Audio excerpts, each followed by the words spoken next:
The screens glowed blue in the darkness.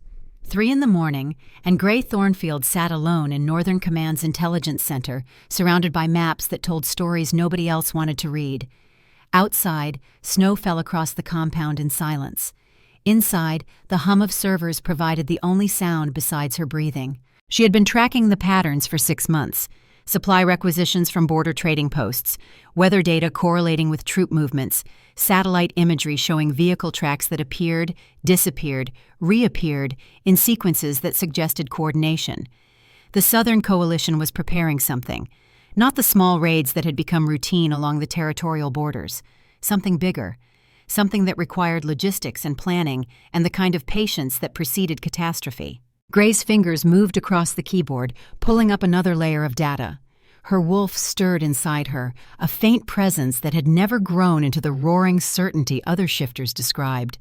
23 years old, and she still felt more human than wolf on most days. The pack physicians had tested her repeatedly as a child, searching for some explanation. They found nothing wrong except weakness. Her wolf existed but refused to fully emerge. Too quiet, too small. Too wrong for a world where strength determined everything. So she had made herself useful differently. The intelligence center had become her territory by default. Real warriors didn't waste time on desk work. They trained, they patrolled, they proved their worth through action. Gray proved hers through observation. She volunteered to organize patrol reports, to file incident summaries, to maintain databases that tracked border activity across 7 pack territories. Boring work. Necessary work that let her see patterns nobody else bothered to look for. Her father, General Marcus Thornfield, commanded Northern Command's logistics division. He had stopped looking at her directly sometime around her 16th birthday, when it became clear her wolf would never be strong enough for active duty. The disappointment lived in his posture whenever they occupied the same room. She was his only child. His legacy should have been a warrior. Instead, he got an analyst who couldn't even shift properly. Gray had learned to live with invisible expectations crushing down on empty air. The latest satellite image loaded on her center screen. She zoomed in on the Black Rock Pass region, a stretch of nearly inaccessible terrain that formed part of the neutral zone between northern and southern territories. Vehicle tracks. Recent, given the snow cover. At least 20 heavy transport trucks moving through terrain that supposedly couldn't support that kind of traffic, which meant someone had improved the roads, which meant infrastructure investment, which meant permanent installation, not temporary raid staging. She tagged the location, added it to her threat assessment report, and sent the file to Northern Command's daily intelligence briefing folder. Same as she'd done for the past 6 months. Same result expected. The briefings happened at 0700 hours. She was never invited. Omega input, even from the general's daughter, didn't merit inclusion in strategic discussions. Gray saved her work and stood, stretching muscles that had gone stiff from hours of sitting. Through the window, she could see the first hints of dawn touching the mountain peaks. Another day coming, another chance for her analysis to be ignored. She gathered her notes and locked the intelligence center behind her. The walk back to her quarters took her past the main barracks, where warriors were already beginning their morning routines. Physical training, combat drills, the activities that defined pack life for wolves strong enough to participate. She kept her eyes forward and her pace steady. Being invisible had advantages. Nobody bothered you when they didn't see you in the first place. Her room was small but private, a benefit of being the general's daughter, even if he barely acknowledged her existence. She showered, changed into fresh clothes, and made coffee that tasted like determination filtered through resignation. Standard breakfast for someone living on the edges of a world designed for others. The explosion reached her as sound first, a deep concussive boom that rattled windows and sent coffee splattering across her desk. Then the alarms, then the screaming. Gray ran. The eastern perimeter had been hit. She understood that before she reached the scene, reading the chaos like text on a page. Smoke rose in columns that spoke of incendiary weapons. The medical teams were already mobilizing, which meant casualties, serious ones, the kind that required triage decisions about who could be saved and who couldn't. She stopped at the edge of the response perimeter, watching organized chaos unfold. Warriors pulled bodies from burning structures. Medics worked with desperate efficiency. Commanders shouted orders that tried to impose structure on disaster. 23 warriors had been stationed at the eastern checkpoint. It was a quiet posting, border monitoring, nothing that required heavy defensive positions. The attack had come fast and precise, overwhelming force applied to a target that couldn't adequately defend itself. The buildings were still burning. Some of the bodies wouldn't be recovered until the fires died. Gray's hands clenched into fists. Her breath came shallow. The satellite image flashed through her mind, the one showing unusual coalition activity near Black Rock Pass, the one she'd flagged in her report, the one nobody had read because Omega analysts didn't merit strategic attention. 23 warriors dead. She had predicted this. She had filed the report that would have prevented this, and nobody had listened because she was invisible. Gray turned and walked away from the carnage, not running, not fleeing, moving with purpose toward the command building where decisions got made and reports got filed, and intelligence either saved lives or collected dust. Her father stood in the hallway outside the emergency briefing room. He looked older than his 58 years, face carved with lines that came from carrying responsibility for other people's survival. He barely glanced at her as she approached. Gray stopped in front of him. Her voice came out steady, despite the rage building beneath her sternum. I filed a report 6 days ago, satellite imagery showing coalition buildup near Black Rock Pass, enhanced infrastructure, heavy transport capability, staging markers consistent with preparation for assault operations. Her father's expression flickered. Something that might have been recognition, might have been dismissal. Hard to tell with him. I don't have time for this right now, Gray. 23 warriors died because nobody read intelligence reports filed by Omegas. 23 warriors died because the Southern Coalition is aggressive and we're spread thin across too much territory. His voice carried the weight of exhaustion. I'm sorry you're upset, but this is war. People die. People die less when commanders use available intelligence. I said I don't have time. He moved past her, disappearing into the briefing room where actual decisions would be made by actual warriors whose input actually mattered. The door closed. Gray stood alone in the hallway, trembling with fury that had nowhere productive to go. The screens in the intelligence center called to her. The data, the patterns, the work that mattered even when nobody acknowledged it mattered. She returned to her post and began compiling a new analysis. This time, not just threat assessment, full tactical breakdown, coalition capabilities, projected attack vectors, resource requirements for defensive positions that might actually survive contact with organized assault. If they wouldn't listen to Omega input, maybe they'd listen to Omega output that was too comprehensive to ignore. She worked through the day, through the evening, through the night. By dawn, she had produced 87 pages of analysis backed by 6 months of data collection, supply chain vulnerabilities, weather pattern exploitation, terrain assessment showing which border regions could be defended and which needed strategic withdrawal. Everything a commander would need to make informed decisions about where to position forces and how to allocate limited resources. Gray saved the file, encrypted it, and prepared to submit it through proper channels, which meant her father's office, which meant another conversation about Omega limitations and strategic priorities and all the reasons her work didn't merit serious consideration. She never got the chance to have that conversation. The colonel arrived at 0800 hours. Gray was in the intelligence center, reviewing overnight reports, when she felt the change in atmospheric pressure that accompanied powerful alphas entering a space. Her wolf whimpered, instinct demanding submission before conscious thought caught up to explain why. She looked up from her screen and saw him through the windows. Tall, broad-shouldered, moving with the controlled precision of someone who had survived enough combat to understand economy of motion. Dark hair touched with gray at the temples, face carved from hard experience and harder decisions. His uniform bore the insignia of Northern Command Special Operations Division, but the way junior officers scrambled to clear his path suggested rank that transcended official designation. Colonel Kane Blackstone, Alpha King, ruler of 7 territories through merit earned in blood. Gray had never seen him in person. He operated from forward positions near contested borders, rarely returning to main command unless circumstances demanded it. His reputation preceded him like winter, brutal in battle, merciless with incompetence, the kind of leader who made hard calls that cost lives but won wars. 3 years ago, he'd consolidated power after the previous Alpha King died in combat against coalition forces. No heir, no clear succession, multiple claimants competing for authority. Kane had been 29 years old, a company commander with tactical brilliance and no political connections. He shouldn't have survived the power struggle. Instead, he'd won it. The stories about how varied depending on who told them. What remained consistent was the outcome.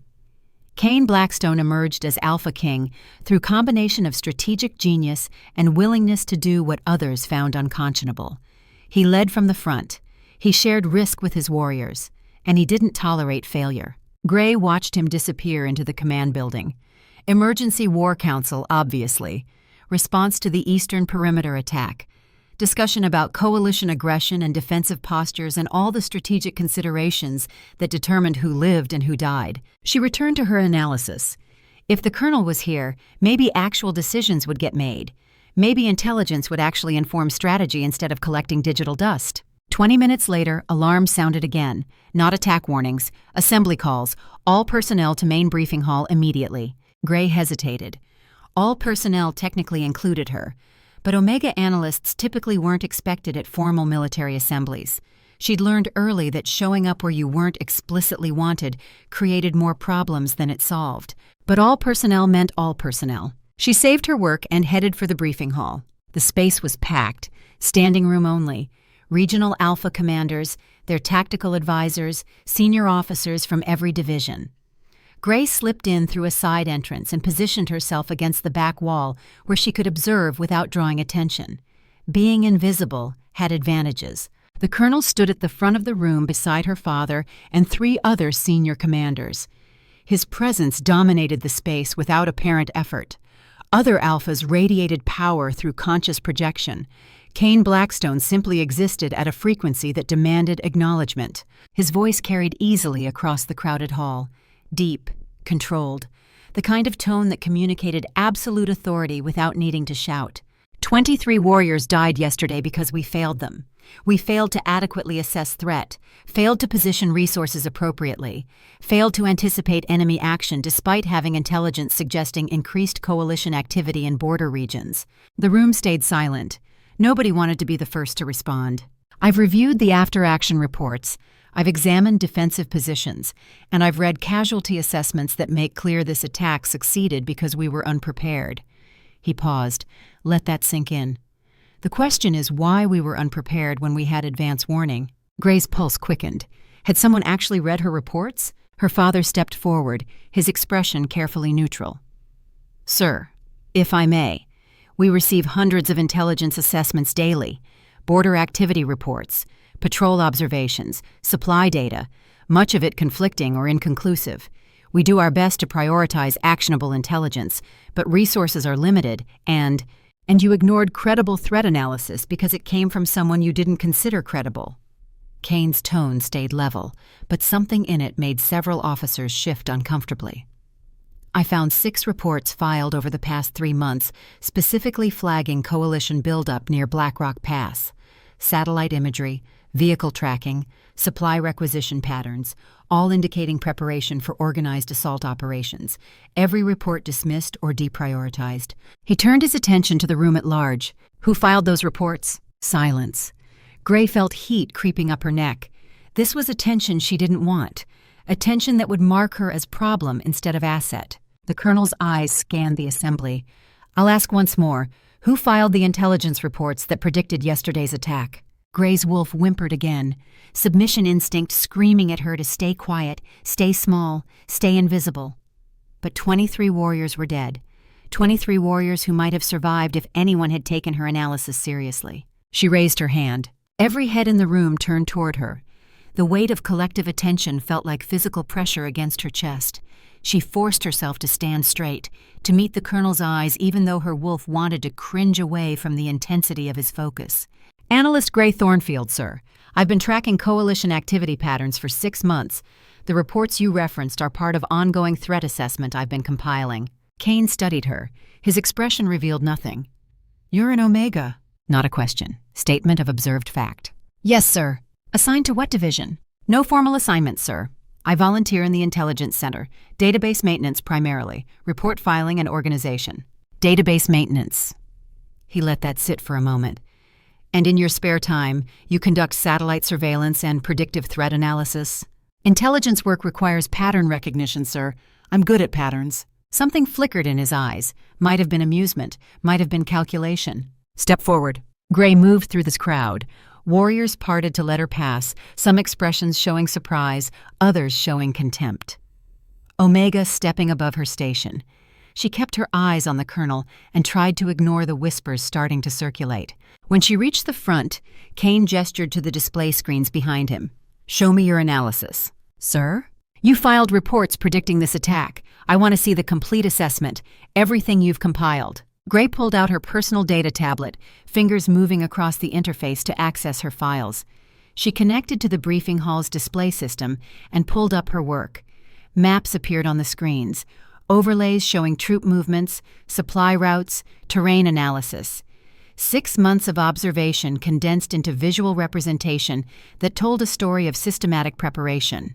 The room stayed quiet as she walked them through it. Coalition vehicle patterns suggesting infrastructure improvement in supposedly inaccessible regions.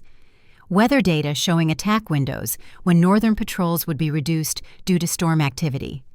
Supply requisitions indicating buildup of fuel, ammunition, and medical resources consistent with sustained operations planning. She kept her voice steady, professional, presenting data, not defending herself. Let the analysis speak. When she finished, Kane stood silent for long enough that Gray started wondering if she'd miscalculated. Then he turned to address the assembly. "This is what actionable intelligence looks like. Comprehensive, sourced, predictive, everything we needed to prevent yesterday's casualties." His attention swung to her father. "General Thornfield, can you explain why reports of this quality were ignored?" Her father's jaw clenched. "Colonel, with respect, we receive intelligence from multiple sources. Prioritization requires assessing credibility of analysts as well as data. Analyst Thornfield has no formal training, no official position, and is an Omega, so her input doesn't merit serious consideration." "I didn't say that, sir. You didn't need to." Kane's voice stayed level, but the temperature in the room seemed to drop. 23 warriors died because of assumptions about who deserves to be heard. That ends now. He turned back to Gray.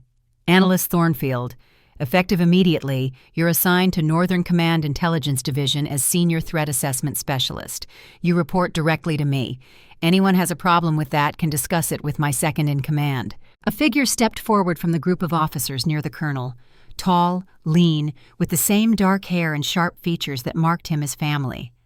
Major Flint Blackstone, the colonel's younger brother and second-in-command of Special Operations.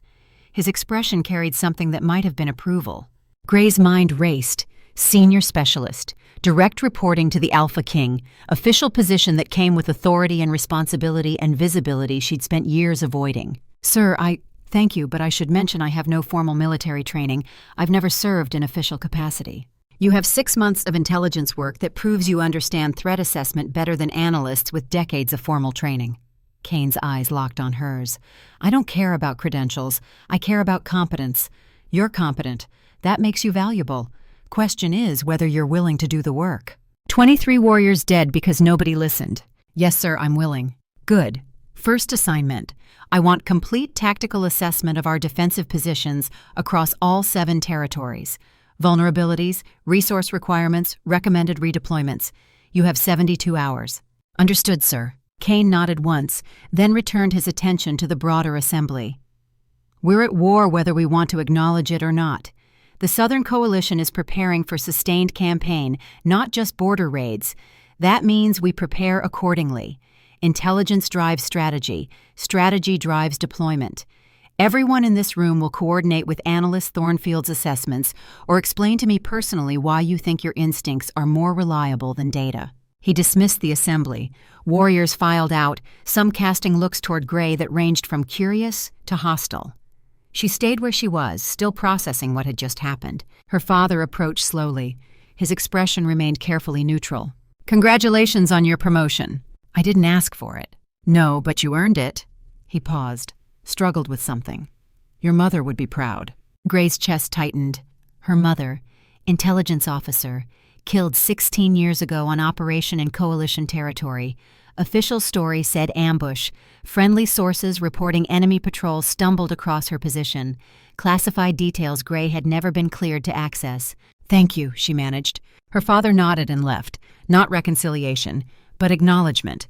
Maybe that was enough. Major Flint remained behind, leaning against the wall with casual posture that didn't quite hide alert readiness. "That was interesting." "Which part?"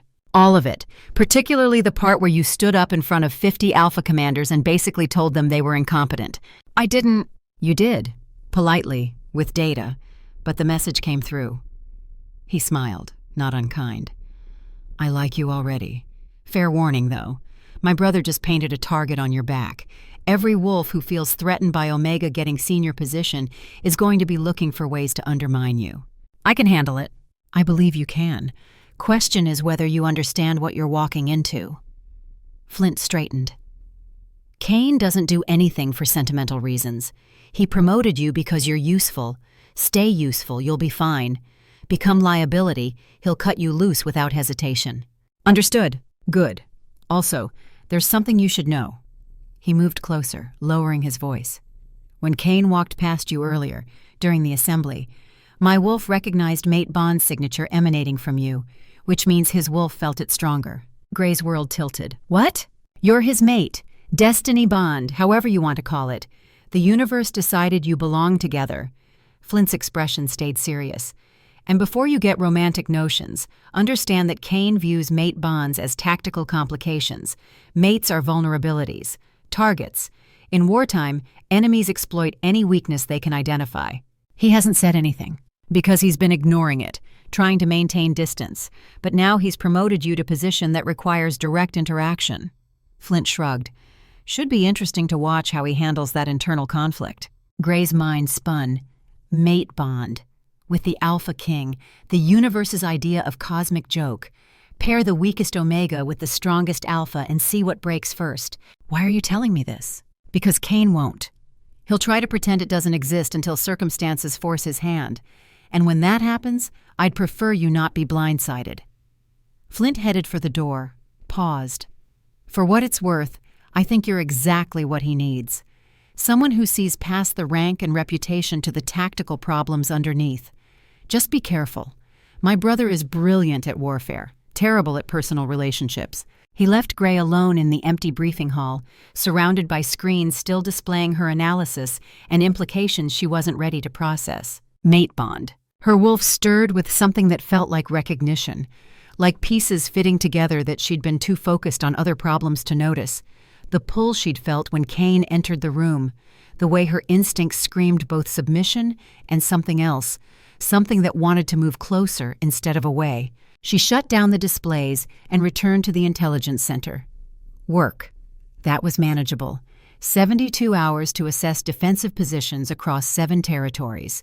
Impossible timeline, which meant Kane expected her to prioritize, to identify critical vulnerabilities first, to demonstrate she understood triage under pressure. Testing her. Fine, she was good at tests. Gray pulled up territorial maps and began systematic analysis. Supply lines, communication networks, defensive emplacements, weather patterns, coalition access routes.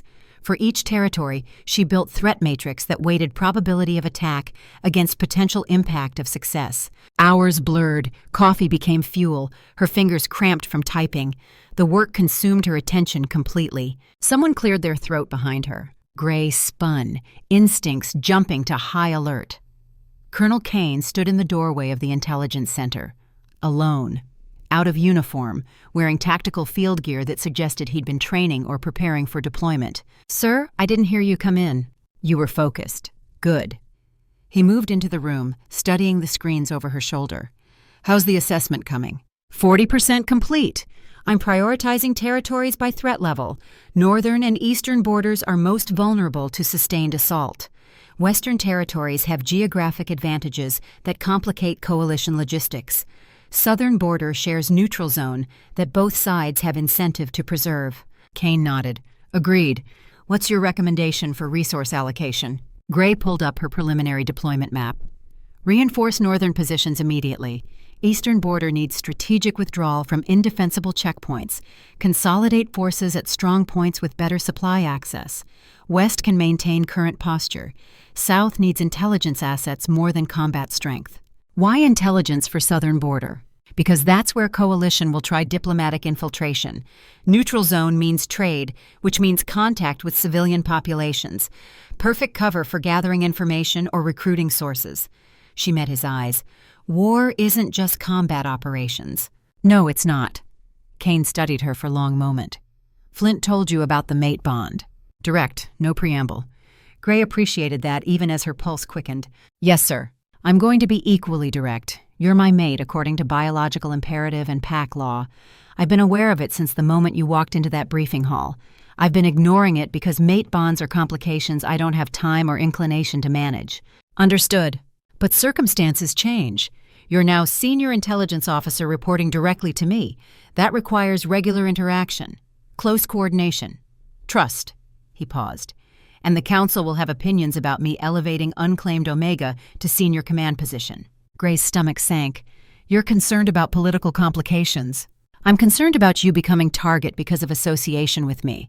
Coalition intelligence identifies high-value targets. Alpha King's mate qualifies, especially Omega mate, who they'll assume is weak and exploitable. I can handle myself.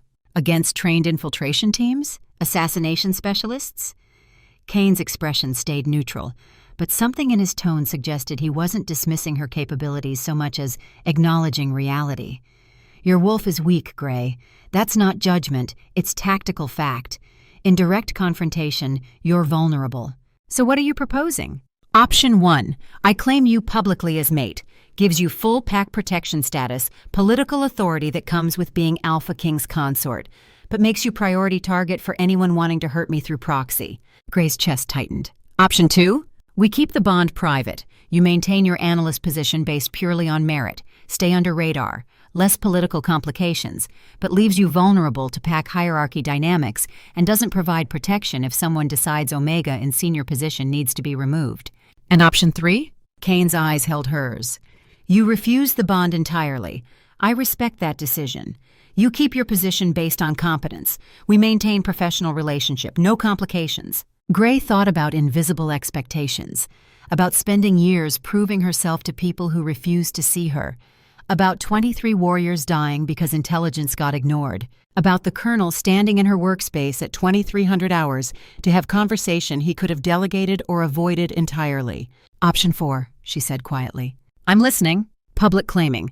But I'm not consort sitting safely in Fortress. I deploy to field operations as intelligence officer. I'm already target for breaking Omega conventions. Might as well make myself useful enough that protecting me serves tactical purpose beyond personal attachment. Kane studied her, silent, calculating. You understand field deployment means combat zones. Your wolf can't fight. My wolf can't match alpha combat capability, but I can read terrain, intercept communications, run infiltration operations where large warriors can't move unnoticed. Use me properly or don't use me at all. Something shifted in Kane's expression. Respect, maybe, or recognition of kindred tactical thinking. He extended his hand. Welcome to Northern Command, Officer Thornfield. Gray shook it. His grip was firm without being crushing. Controlled strength. Her wolf stirred with warmth that had nothing to do with submission and everything to do with recognition. This was her mate. For better or worse. Tactically complicated. Potentially disastrous. Absolutely necessary. Thank you, sir. We'll make formal announcement at tomorrow's War Council. Tonight, finish your assessment. I need that intelligence before we can plan deployments. He moved toward the door, paused. And Gray, don't call me sir when we're alone. Kane is fine. Yes, Kane. He almost smiled. Then he was gone, leaving Gray alone with her screens and her racing thoughts and the certainty that her life had just become exponentially more complicated. She returned to work. The assessment wouldn't complete itself. 72 hours was already down to 68. She had territories to analyze, vulnerabilities to identify, recommendations to formulate, and apparently a mate bond to navigate, one crisis at a time. The intelligence work consumed her through the night. By dawn, she had preliminary framework complete. By midday, she'd refined threat assessments for all 7 territories. By evening, she was putting final touches on deployment recommendations that would reshape Northern Command's entire defensive posture. At 1900 hours, Kane returned, this time with Major Flint and 3 other senior officers. They reviewed her work in silence, occasionally asking questions about sourcing or methodology. Gray answered with precision born of 6 months living inside this data. When they finished, Kane pulled up her recommended deployment map and studied it. This requires moving 40% of our combat strength, abandoning fixed positions we've held for years, concentrating forces in ways that leave gaps in coverage. Yes, sir. Justification? Coalition isn't raiding anymore. They're preparing invasion. Fixed positions become targets. Concentration of force at defensible strongpoints provides flexibility to respond to actual attacks instead of trying to defend everything and protecting nothing. Gray pulled up supporting analysis.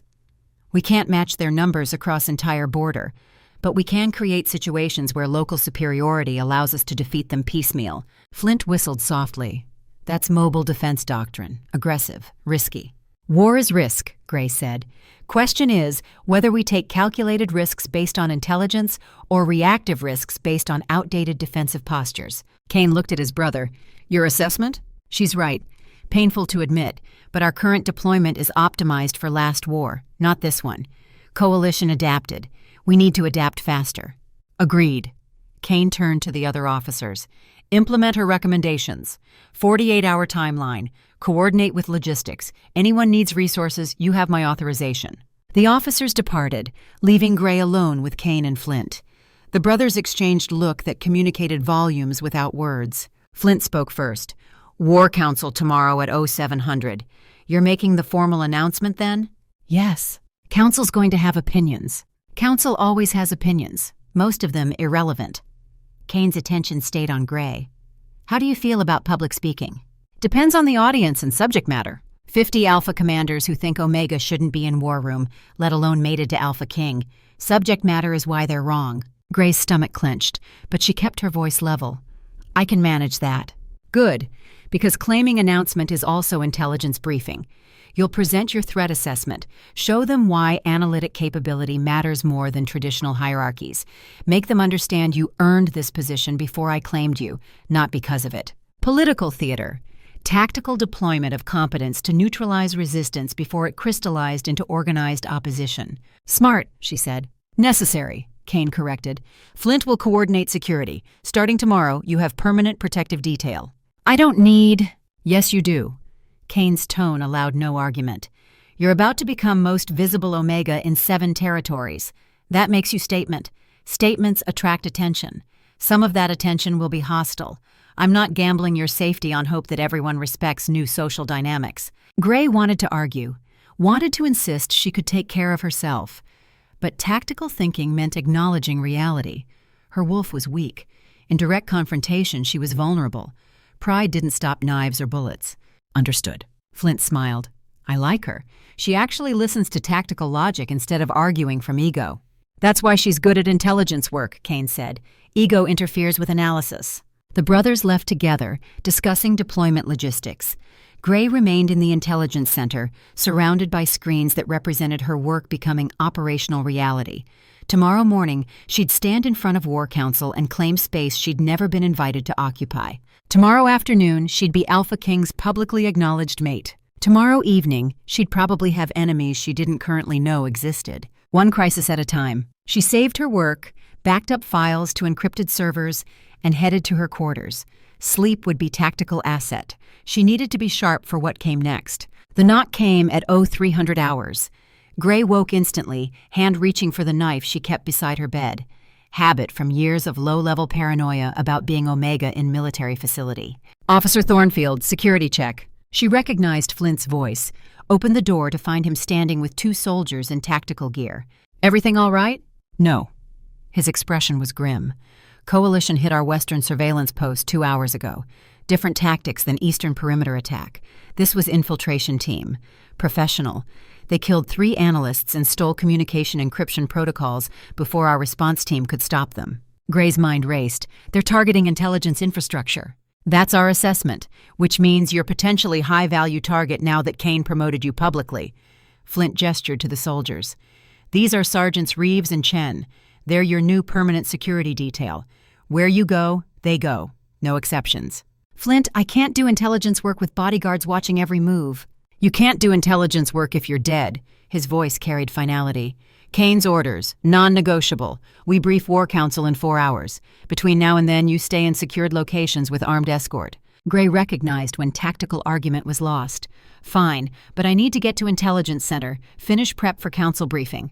I'll escort you personally. They moved through pre-dawn darkness, Flint maintaining professional distance while clearly staying alert for threats. Northern Command felt different now. What had been familiar corridors and routine activity now carried weight of active combat operations. Warriors on patrol, sentries at checkpoints, the atmosphere of organization preparing for war.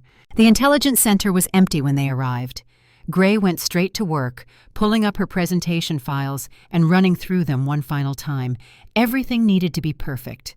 No gaps in logic, no weak points for critics to exploit. Flint watched from the doorway. You're nervous. I'm realistic. 50 Alpha commanders who think Omega don't belong in strategic discussions are about to hear Omega tell them how to deploy their forces. You'll be fine. You have data. They have opinions. Data wins eventually. Eventually doesn't help if they dismiss me immediately. Then don't give them reason to dismiss you. Flint's expression softened slightly. Gray, can I give you tactical advice about my brother? She looked up. Please. Kane is brilliant at warfare, terrible at personal relationships. He's going to claim you tomorrow because politically and tactically it makes sense. But don't expect romance or emotional support. He'll protect you because you're his mate and valuable asset. He'll respect your work because you're competent. But intimacy? Vulnerability? Those are weapons he gave up access to years ago. What happened? Flint was quiet for a moment. Our uncle was Alpha King before Kane. Good leader, strong warrior. But he trusted wrong people, coalition sympathizers in his own council. They fed him false intelligence, manipulated his decisions, weakened northern defenses systematically. When coalition attacked 3 years ago, we weren't prepared. Uncle died in first engagement. Kane had to step up while simultaneously purging traitors from command structure. How many traitors? 17, including wolves he'd known his entire life, friends, mentors, people he trusted completely.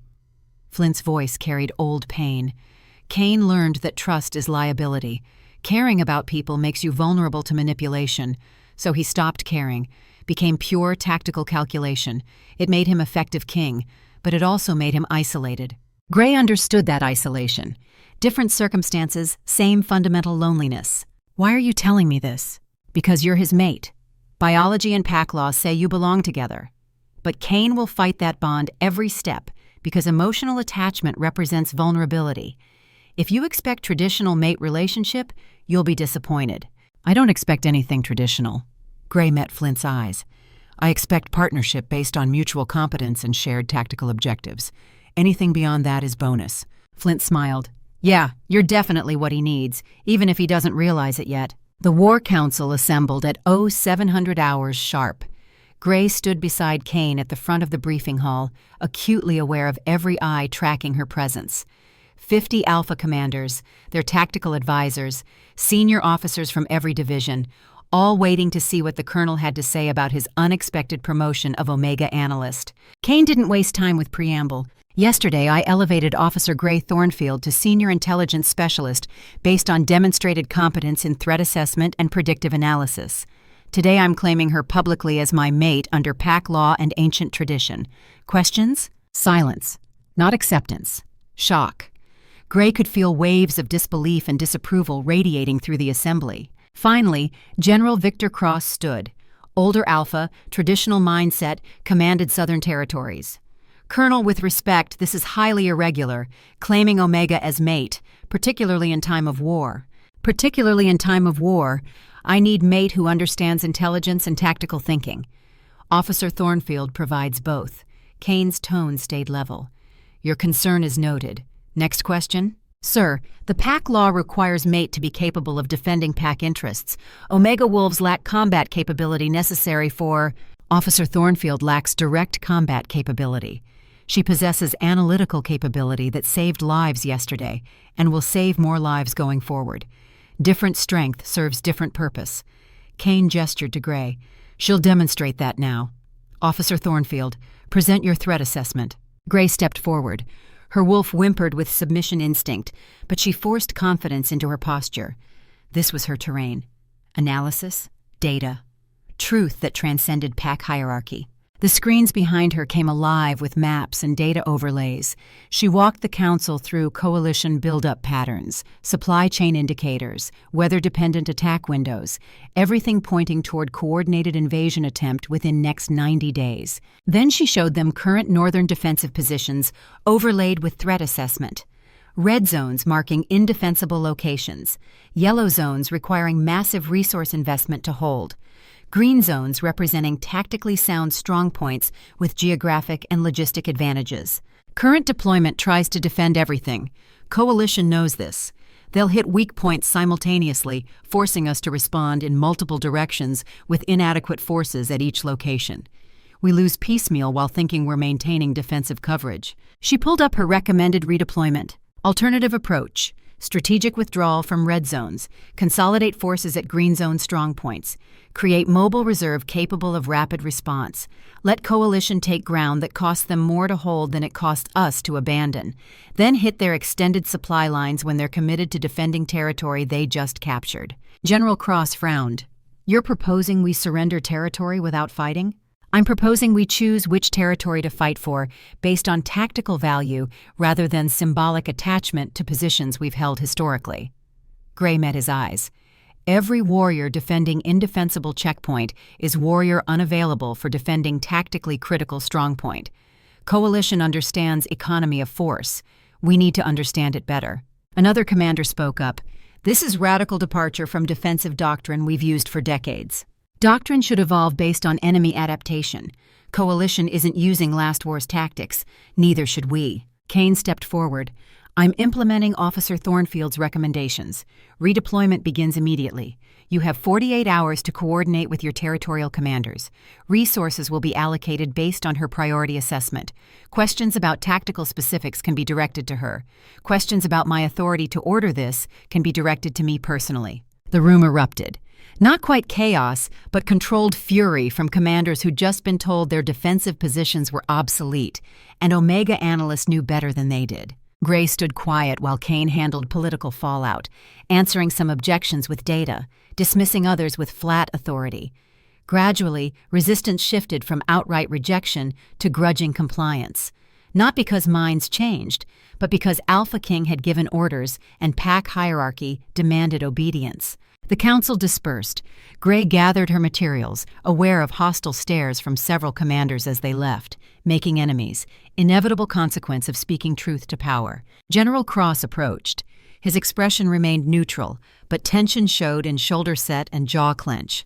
Officer Thornfield, a word. Gray straightened. Sir, I served with your mother, distinguished intelligence officer, brilliant analyst. She died gathering information that Coalition didn't want exposed. He paused. You remind me of her. Same tactical mind. Same willingness to speak uncomfortable truth. Thank you, sir. That's not compliment. Your mother's brilliance got her killed. Coalition doesn't appreciate people who see through their deceptions. You just painted target on your back by demonstrating exactly how good you are at analysis. His eyes held something that might have been concern, might have been warning. I understand the risk, sir. Do you? Because being Alpha King's mate provides some protection.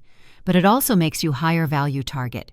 Enemies will come for you specifically to hurt him through proxy, and your wolf can't defend against professional killers. Then I'll have to rely on intelligence instead of strength.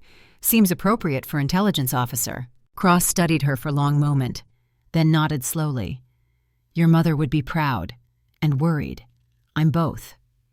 He moved toward the exit, paused. Watch your back, Officer Thornfield. Not everyone in Northern Command is loyal, and Coalition has proven they can infiltrate our facilities. He left. Gray stood alone at the front of the briefing hall, processing implications of what he'd said. Kane returned from escorting last of the resistant commanders out. That went better than expected. Did it? Nobody challenged my authority directly. Some will resist implementation, but they'll comply. That's sufficient. He studied her expression. What did Cross say to you? That my mother died because she was too good at intelligence work, that I should be careful. He's right. About both things. Kane's voice carried weight. Your mother was exceptional analyst. She uncovered coalition infiltration network that had been operating for years, got killed extracting proof. The intelligence she died gathering led directly to purge I conducted 3 years ago. Gray's breath caught. I didn't know. It's classified, but you should understand the legacy you're stepping into. Intelligence work in wartime isn't academic exercise. It's deadly serious. People kill to protect secrets, and they'll kill you specifically because you're demonstrating capability that threatens their operations. Should I be less competent to stay safe? No. You should be more careful while being competent. Kane gestured toward the door where Sergeants Reeves and Chen waited. Security detail stays with you. No exceptions. You don't go anywhere alone until this war is over. That's going to make intelligence work difficult. Being dead makes intelligence work impossible. Choose your priority. Gray couldn't argue with that logic. When do redeployments start? Immediately. I need you coordinating with territorial commanders.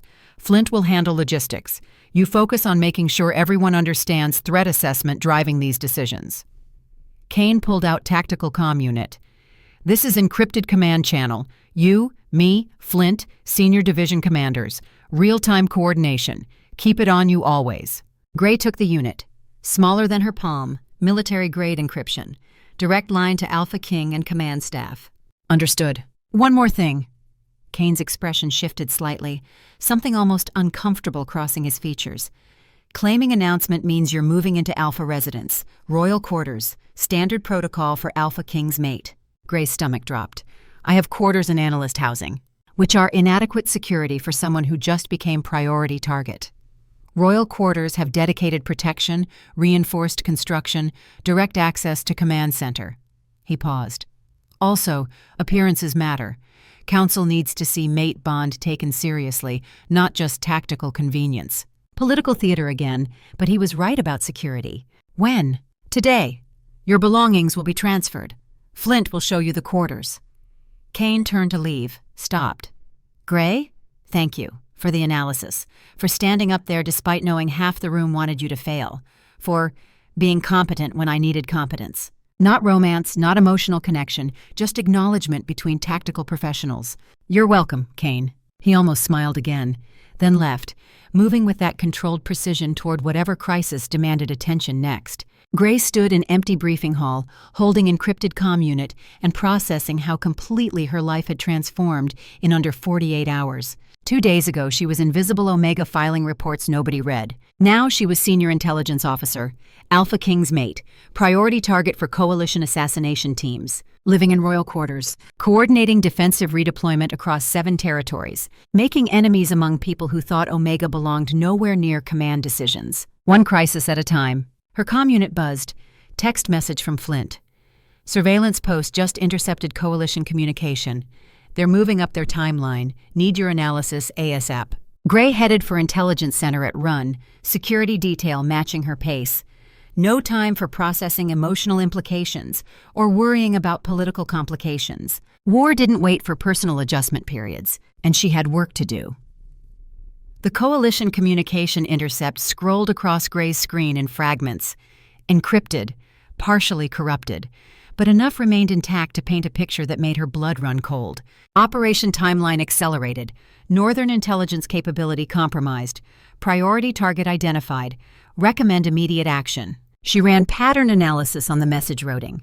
Coalition Command Center in disputed territory. Transmitted 4 hours ago. Received by at least 3 separate cells operating in what should have been secure northern zones. Gray pulled up her territorial map and began marking transmission reception points. One near the western surveillance post that had been hit, one in neutral trading zone along southern border, and one that made her stomach clench with implications, inside Northern Command itself. The door opened behind her. Kane entered without announcing himself, Flint half a step behind. Both wore field gear and carried the focused intensity that came from operational planning. What do we have? Kane moved to stand beside her, close enough that she caught his scent. pine and gunpowder and something wild underneath. Gray highlighted the intercept. Coalition communications discussing accelerated timeline. Reference to Northern intelligence capability being compromised suggests they know about analytical upgrades to our operations. They know about you specifically? Unclear, but the timing aligns with my promotion becoming public knowledge. She pulled up the transmission map. More concerning is this: 3 reception points for the same encrypted message, 2 expected, 1 not. Kane studied the map, his jaw clenched. Inside our perimeter. Yes, someone in Northern Command received Coalition tactical communications. Gray zoomed in on the location coordinates. Transmission was received in administrative building. Command-level access required to be in that facility after hours. Flint cursed softly. We have a mole. Had one 3 years ago, too, Kane said. His voice stayed level, but Gray heard steel underneath. Apparently didn't purge thoroughly enough. Gray pulled up personnel access logs for the administrative building during the transmission window. 17 people had badge access during that time frame. She filtered for command-level authorization. The list shortened to 9 names. Her father's name was on it. So was General Victor Cross's daughter, Sierra Ravens. Diplomatic liaison. Frequently in command spaces coordinating with territorial representatives. So was Victoria Cross, Sierra's cousin, strategic advisor assigned to General Cross's staff. Kane noticed where Gray's attention focused. Cross family has served Northern territories for 3 generations. Victor is old guard, traditional but loyal. Loyalty can be complicated, Gray said quietly, especially when family is involved. You think Cross is compromised? I think someone with command access is feeding Coalition intelligence. Cross family has motive, means, and opportunity. She highlighted the 3 names. But so do 6 other people on this list. Flint moved closer to study the analysis. How do we narrow it down? Gray had been thinking about that since the intercept came through. Intelligence work meant testing theories systematically, creating situations where suspects revealed themselves through action rather than confession. We feed different false intelligence to different people. Track which false information Coalition acts on. Trace backwards to identify the leak. Barium meal test, Kane said. Approval in his tone. Classic counterintelligence. Risk is if the mole realizes what we're doing, they go to ground or worse, feed us deliberately false information through their Coalition contacts. Then we make the test subtle.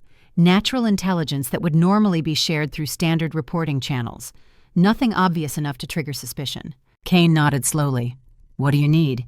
Access to personnel movement logs, communication records, and authorization to create false intelligence reports with operational details specific to each suspect. Done. Flint will coordinate. I want results within 72 hours. We can't run major operations with compromised command structure. Understood. Kane turned toward the door, paused. Gray, move into royal quarters today. Non-negotiable. If Coalition knows about you specifically, your current housing is indefensible. She wanted to argue, wanted to maintain independence and privacy and control over her own living situation. But tactical thinking meant acknowledging reality. Someone had already hit one intelligence facility. Her quarters and analyst housing had minimal security and 0 tactical advantage. I'll coordinate with Flint. After Kane left, Flint pulled up logistics planning on his tablet. Royal quarters are in Main Command Fortress, 3rd floor, East Wing. Reinforced construction, dedicated security, direct access to Command Operations Center via internal corridors. Sounds like comfortable prison. Sounds like place designed to keep Alpha King alive during siege conditions. You're Alpha King's mate now. Same security requirements apply. Flint's expression softened slightly. I know it feels like losing autonomy. But Gray, you just became most valuable intelligence officer in 7 territories. Coalition will come for you. Question is whether they find you in defendable position or vulnerable one. When you put it that way, facts are facts. Your feelings about them don't change tactical reality. He smiled. That's something Kane would say. You two are more alike than either of you probably wants to admit. Gray wasn't sure how to respond to that, so she focused on work instead. Help me set up the barium meal test. I need to create convincing false intelligence for 9 different suspects without any of them comparing notes. They spent the next 4 hours designing the operation. Each suspect would receive slightly different operational intelligence through channels they normally accessed. Troop deployment orders, supply requisitions, patrol schedules. Information that seemed routine but contained specific details that could be tracked if leaked to Coalition. For her father, false intelligence about Northern Border Reinforcement timeline. For Sierra Ravens, fabricated diplomatic communication suggesting weakness in Western territories. For Victoria Cross, manufactured supply shortage data indicating vulnerability in Eastern strongpoints. 6 others received their own customized misinformation. Then they waited, watching, monitoring Coalition communication intercepts, looking for any indication of leaked intelligence appearing in enemy tactical planning. Gray moved into royal quarters that evening. The space was 3 times larger than her analyst housing. Sitting room with tactical displays and secure communication equipment. Bedroom with reinforced walls and emergency escape routes. Bathroom that felt more like luxury spa than military facility.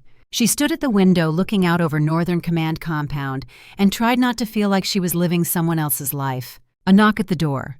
Sergeant Hayes entered carrying Gray's personal belongings in 2 small duffel bags. Everything she owned fit into luggage that could be carried by one person. The contrast with the expansive quarters felt absurd. "Officer Thornfield, got your things from analyst housing."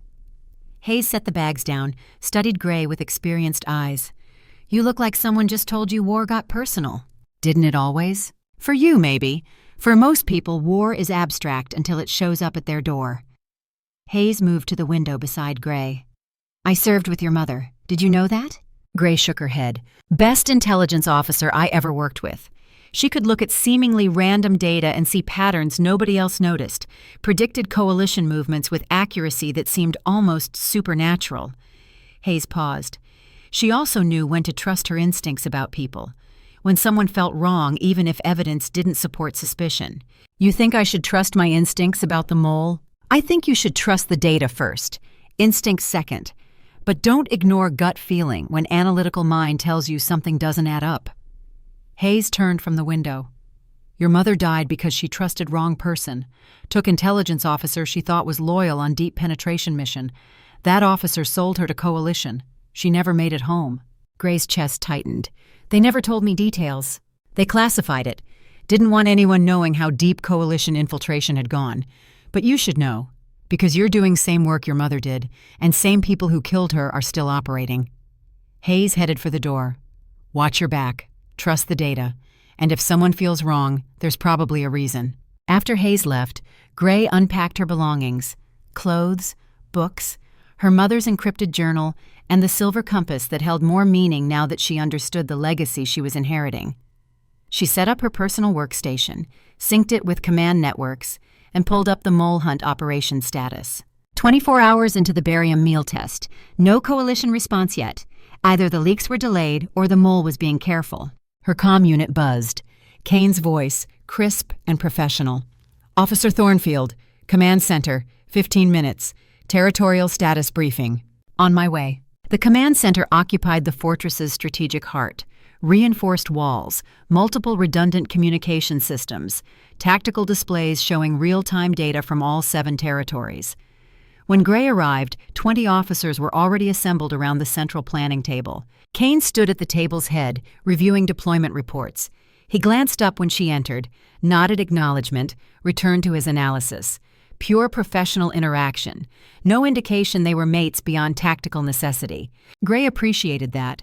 She didn't need public displays of affection or romantic gestures. She needed respect and professional partnership. Kane provided both without complication. The briefing covered redeployment progress, northern territories consolidating at defensible strongpoints, eastern positions withdrawing from exposed checkpoints, western forces maintaining current posture with enhanced reconnaissance, southern border increasing intelligence assets while reducing direct military presence. Everything proceeding according to Gray's recommendations.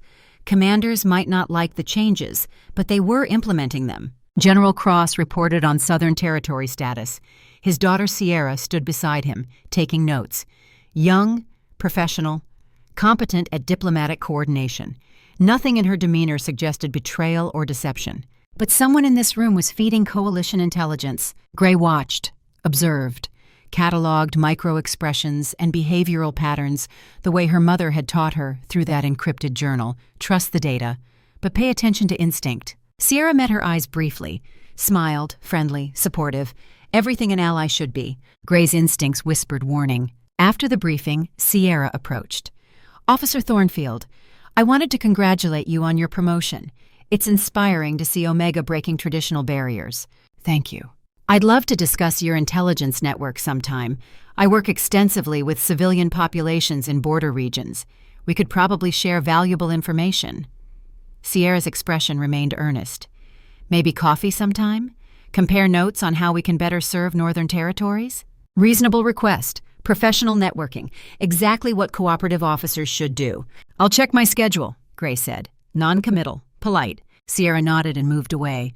Gray watched her go, that whisper of warning growing louder. 48 hours into the barium meal test, Coalition Communications intercepted tactical discussion about northern border reinforcements, specific details matching the false intelligence Gray had fed to her father. She stared at the data, hoping she'd made mistake in analysis. But the correlation was undeniable. Someone had leaked her father's compartmentalized information to Coalition Command. Gray pulled up additional monitoring, checked communication logs, personnel movement, anything that might provide alternative explanation. Her father had accessed the false intelligence report at 1900 hours 2 days ago. Coalition intercept discussing those details occurred at 0400 hours the following morning. 9-hour delay, consistent with transmission, reception, analysis, and discussion cycle. The evidence pointed clearly. Her father was the mole, or someone with access to his secure files was using his identity. Gray sat alone in her quarters, staring at data that suggested her father had betrayed Northern Territories, the same father who barely acknowledged her existence, who'd served loyally for 30 years, who'd lost his wife to Coalition operations 16 years ago. What would make someone like that turn traitor? Her comm unit buzzed. Kane's voice. "Gray, command center now, we have situation." She found organized chaos when she arrived. Multiple screens showing real-time tactical data, officers coordinating rapid response. Kane stood at the central display looking like carved stone. "What happened?" "Coalition hit 3 of our redeployed positions simultaneously. Precise strikes on exactly the strong points we reinforced based on your recommendations." His eyes met hers. They knew where we moved forces, knew which positions we considered strategically critical. Someone gave them our complete redeployment plan. Gray's mind raced. The false intelligence she'd fed to suspects didn't include complete redeployment data, just isolated pieces specific to each potential mole. For Coalition to hit multiple coordinated targets meant they had access to comprehensive operational planning. This wasn't the barium meal leak. This is something else. Agreed. Which means we have at least 2 security breaches. The mole we're tracking, and someone with access to complete tactical overview. Flint entered, carrying tablet with fresh intelligence. "Casualties are minimal. The positions were hit hard, but our forces held. Looks like Coalition expected lighter resistance, like they thought we hadn't reinforced as heavily as we actually did." Gray processed that. They had partial intelligence, knew we were redeploying but didn't know final force concentrations. Suggests their source has strategic access but not tactical implementation details. "That narrows suspect pool," Kane said. "Who has strategic planning access without tactical deployment authority?" Gray pulled up command structure.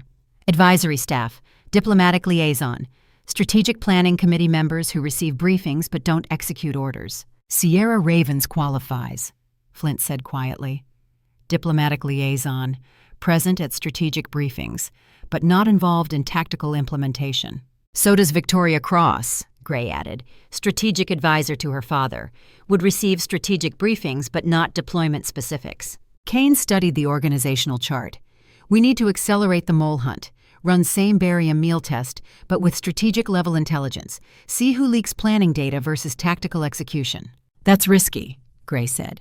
"If we feed false strategic intelligence and Coalition acts on it, we could lose territory or lives based on our own deception. If we don't identify the leak, we'll lose more."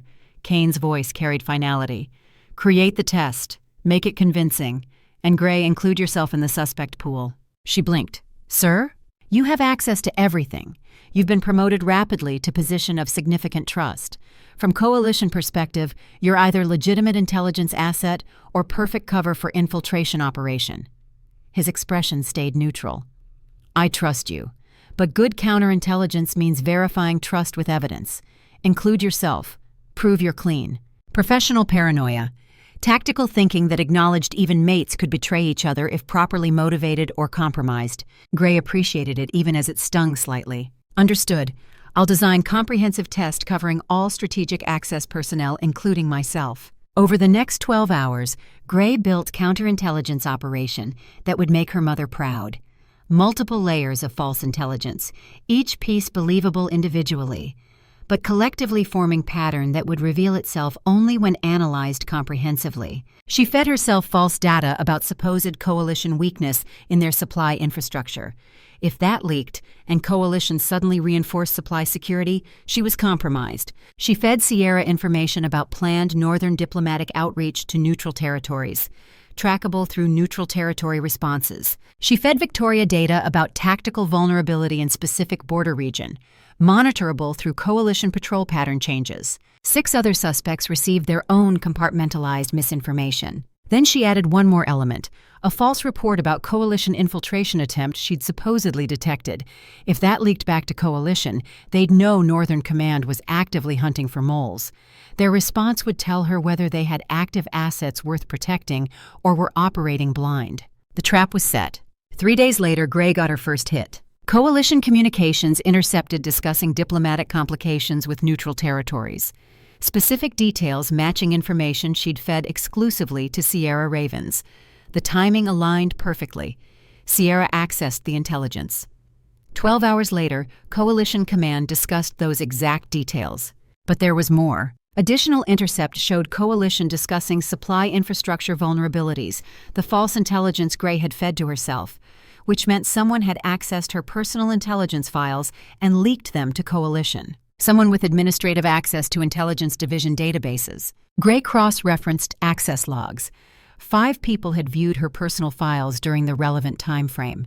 Her father, Sierra, Victoria, and 2 Intelligence Division administrators she'd never considered as suspects. The pattern was becoming clear. Multiple leaks, multiple sources, not one mole, a network. She compiled evidence and brought it to Kane privately, his quarters rather than command center. Secure location where they could discuss sensitive intelligence without risk of interception. Kane's personal space was austere. Functional furniture, tactical maps, weapons maintenance station, nothing decorative or comfortable.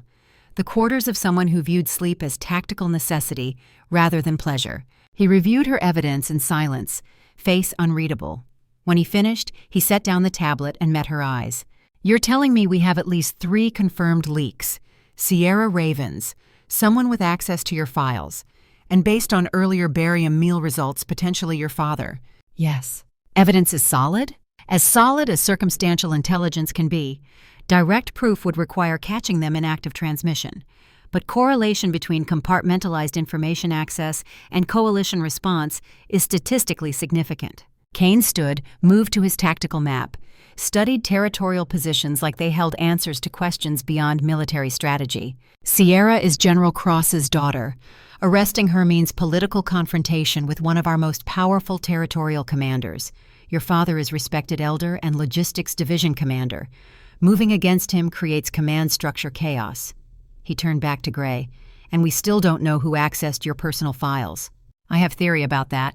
"I'm listening." "Victoria Cross, Sierra's cousin. Strategic advisor with administrative access through her father's authority.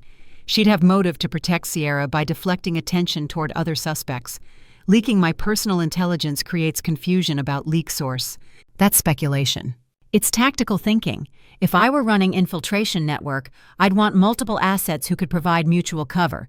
Sierra feeds strategic intelligence. Victoria feeds tactical details. Each one's activities mask the others." Kane considered that. "How do we prove it?" "We don't, not conclusively, but we can force their hand." Gray pulled up her tactical analysis. "I feed Victoria false intelligence about Northern planning diplomatic mission to coalition territory. High-value target. If she's compromised, she'll warn coalition. They'll prepare ambush. We monitor their response and catch them in preparation. And if she's innocent, we waste resources on failed sting operation.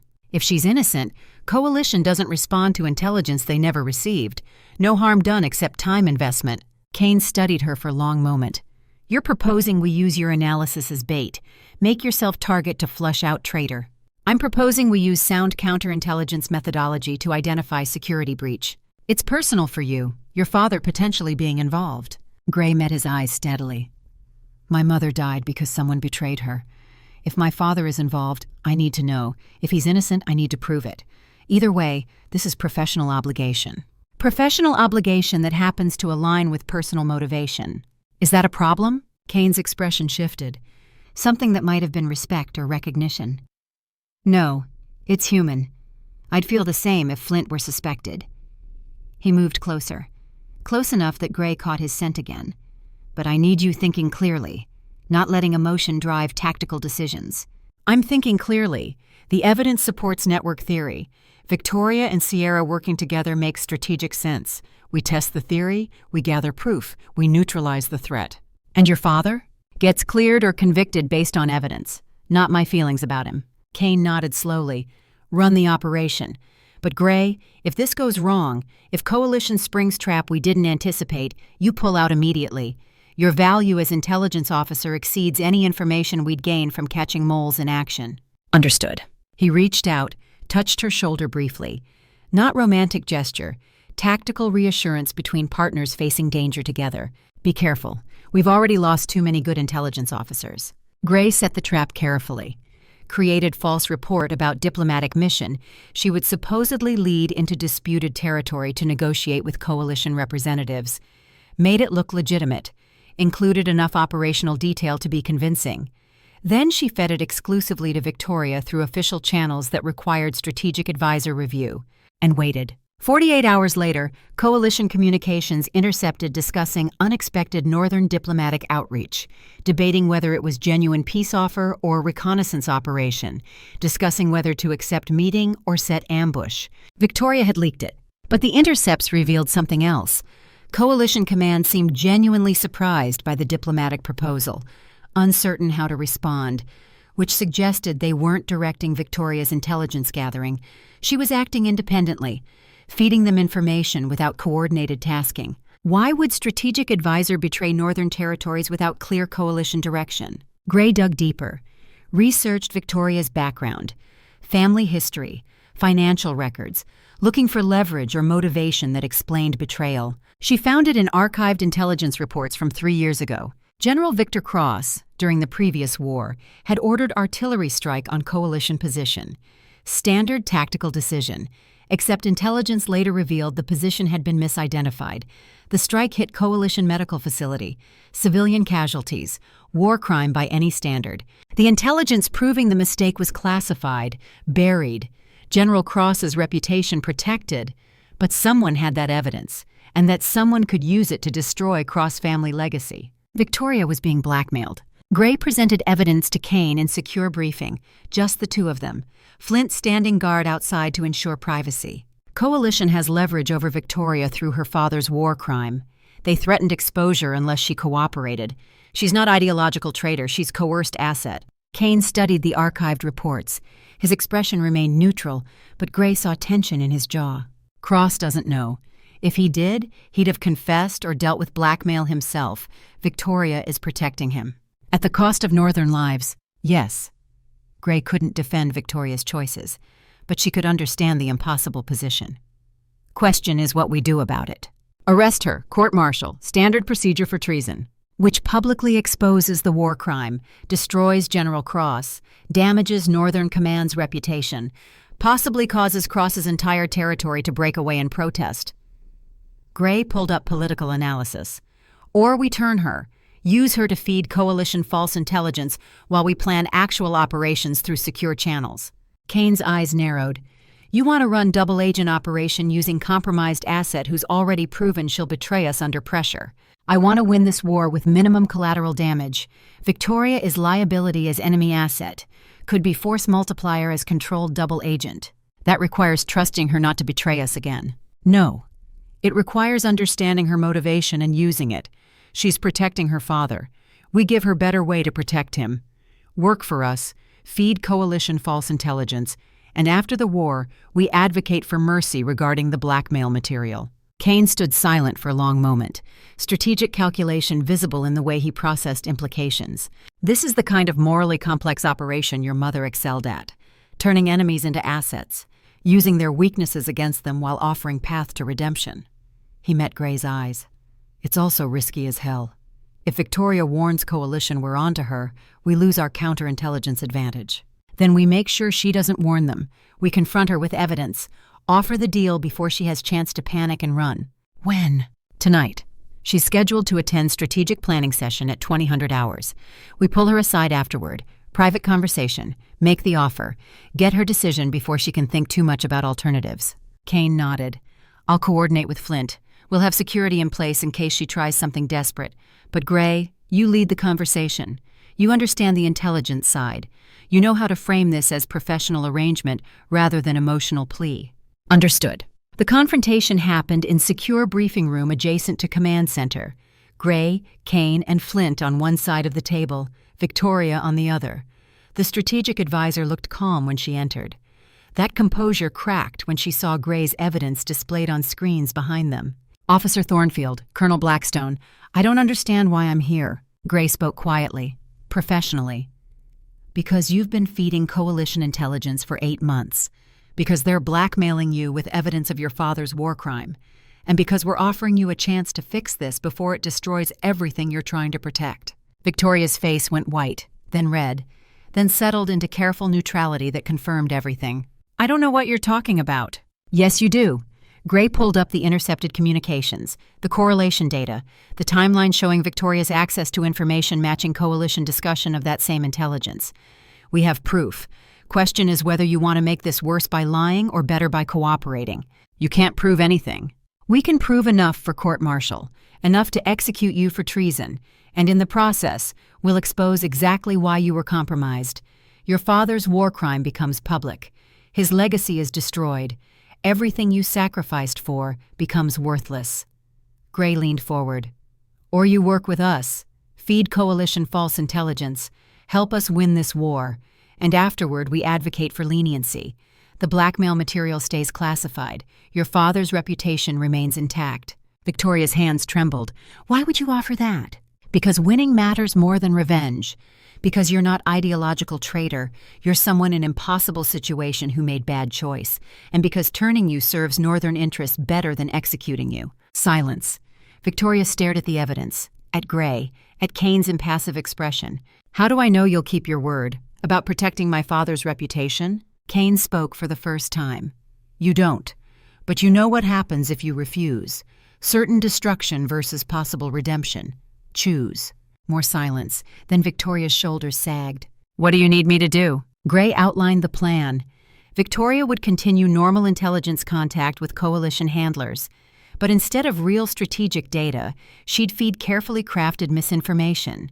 Northern Command would monitor her communications to ensure she wasn't warning Coalition about the double agent operation. In exchange, after the war, they'd advocate for reduced sentence and keep the blackmail material classified. One condition, Victoria said quietly. My cousin Sierra. She's not involved. She doesn't know anything about this. Whatever you think she's done, you're wrong. Gray and Kane exchanged glances. The evidence against Sierra was as solid as evidence against Victoria. But Victoria's desperation to protect family was obvious. We'll investigate Sierra separately, Gray said, not promising anything, not revealing their suspicions. Victoria nodded. Defeated, compromised, but now working for Northern interests instead of against them. After she left under Flint's escort, Kane turned to Gray. She's protecting Sierra, which means Sierra is probably involved, probably deeper than Victoria. Agreed, but we can't confront Sierra the same way. She's not being blackmailed. Her motivation is different. Then we watch her, monitor her communications, wait for her to make mistake that reveals why she's betraying Northern territories. Gray pulled up Sierra's profile. Young, ambitious, diplomatic liaison with access to neutral territory contacts and Coalition border regions. Perfect position for someone wanting to play both sides. I'll increase surveillance, track her movements, monitor her communications. Gray paused. But Kane, if Sierra is operating independently from Victoria, that suggests organized network rather than isolated compromised assets. Could be more than just 2 moles. Then we find all of them, systematically, carefully, and we burn the entire network. The investigation into Sierra Ravens took on new urgency. Gray coordinated with Flint to establish comprehensive surveillance. communication monitoring, physical tracking, financial records analysis, everything that might reveal Sierra's true allegiances. What they found was careful tradecraft. Sierra maintained regular contact with neutral territory representatives, nothing overtly suspicious, but patterns emerged when Gray analyzed communication timing against coalition tactical activities. Sierra would meet with neutral territory diplomats. 12 to 18 hours later, coalition would adjust their positions or change operational patterns in ways that suggested new intelligence about northern capabilities. The neutral territories were unwitting transmission vectors. Sierra fed them information during diplomatic discussions. They shared it with coalition contacts through normal border region commerce. Coalition gained intelligence without direct connection to Sierra. Sophisticated, deniable, nearly untraceable. Gray compiled evidence and brought it to Kane during late-night strategy session. Just the two of them in command center while rest of Fortress slept. Sierra's using neutral territories as intelligence laundry. She can claim she was just doing diplomatic work. Coalition gets information without direct contact that we could intercept. Kane studied the analysis. This is professional-level tradecraft, not something diplomat develops independently. Someone trained her. Coalition has intelligence division that specializes in recruiting and running assets in enemy territory. If they've been cultivating Sierra, they've been doing it for years, since before the current conflict, which means they've been planning this escalation for a long time. Gray nodded. The implications were disturbing. Coalition hadn't stumbled into renewed hostilities. They'd systematically prepared, recruited assets, positioned intelligence-gathering networks, built foundation for coordinated campaign. We need to know who else they've recruited. Sierra and Victoria can't be their only assets in Northern Command. Agreed, but we can't arrest Sierra without proof. Unlike Victoria, she's not being blackmailed. She's voluntary traitor, which means confrontation risks her warning other assets we haven't identified yet. Gray thought through options. We use Victoria to feed Coalition false intelligence about Sierra being suspected. Watch how Coalition responds. If they extract her, we know she's valuable asset worth protecting. If they cut contact, she's considered expendable. Either way, we learn more about their network structure. That puts Victoria at risk. Coalition might decide she's compromised too. Victoria is already at risk. At least this way we gain actionable intelligence from that risk. Kane stood silent, processing tactical implications. Finally nodded. Run it. But maintain close surveillance on both Sierra and Victoria. If Coalition tries extraction or elimination, I want immediate response capability. Gray spent the next 48 hours orchestrating one of the most complex counterintelligence operations she'd ever designed. Victoria, now working as controlled asset, fed Coalition false intelligence suggesting Northern Command suspected Sierra of being compromised. The report was detailed enough to be convincing, vague enough to avoid revealing how much Northern actually knew. Coalition's response was immediate and telling. They activated emergency extraction protocol, sent coded message to Sierra through neutral territory contact, meeting coordinates, timeline, evacuation procedure, which meant Sierra was valuable asset worth protecting, which meant she had access to intelligence beyond what they'd already identified. Gray coordinated with Kane and Flint to intercept the extraction, not arrest Sierra publicly, shadow the operation, identify Coalition contacts, map the network. The extraction attempt happened at neutral territory border crossing, remote location, minimal traffic, perfect for covert pickup. Gray watched from concealed position half a mile away, using surveillance equipment that gave her clear view without exposing Northern presence. Kane and Flint commanded tactical team position to intercept if needed. Sierra arrived exactly on schedule, nervous, looking around constantly, checking her surroundings with amateur counter-surveillance that would never spot professional observation. The Coalition contact appeared 15 minutes later. Older woman, civilian clothes, nothing obviously military. But the way she moved, the way she scanned environment, marked her as intelligence operative. Gray activated recording equipment, captured video and audio of their conversation. "You're compromised," the Coalition operative said without preamble. "Northern Command knows you've been providing intelligence. Extraction timeline has been moved up. You need to come with me now." Sierra shook her head. "I can't. My family is here. My father. If I disappear, it destroys them." "If you stay, you'll be arrested for treason. Is that better?" "How did they find out?" "We don't know, but the source is reliable. Your identity has been compromised. You have two choices: Extract now or face northern justice. Sierra stood frozen, torn between family and survival, the conflict visible in her posture. Then she made her decision. I can't leave. I'll take my chances with Northern Command. Maybe they don't have enough evidence. Maybe I can bluff through it. The coalition operative's expression hardened. Then you're useless to us, and liabilities get eliminated. She pulled a weapon, suppressed pistol, aimed at Sierra's chest. Kane's team moved instantly, converging from concealed positions, weapons trained on the operative. Drop it now. The operative didn't hesitate. Turned the weapon on herself, single shot, clean execution, dead before Northern forces could stop her. Sierra collapsed to her knees, shaking, staring at the body, reality of her situation crashing down with brutal clarity. Flint secured the scene while Kane approached Sierra. Gray stayed back, observing. This was Alpha King's authority at work, not intelligence officers' analysis. Sierra Ravens, you're under arrest for treason against Northern territories. You have right to remain silent. Anything you say will be used against you in military tribunal.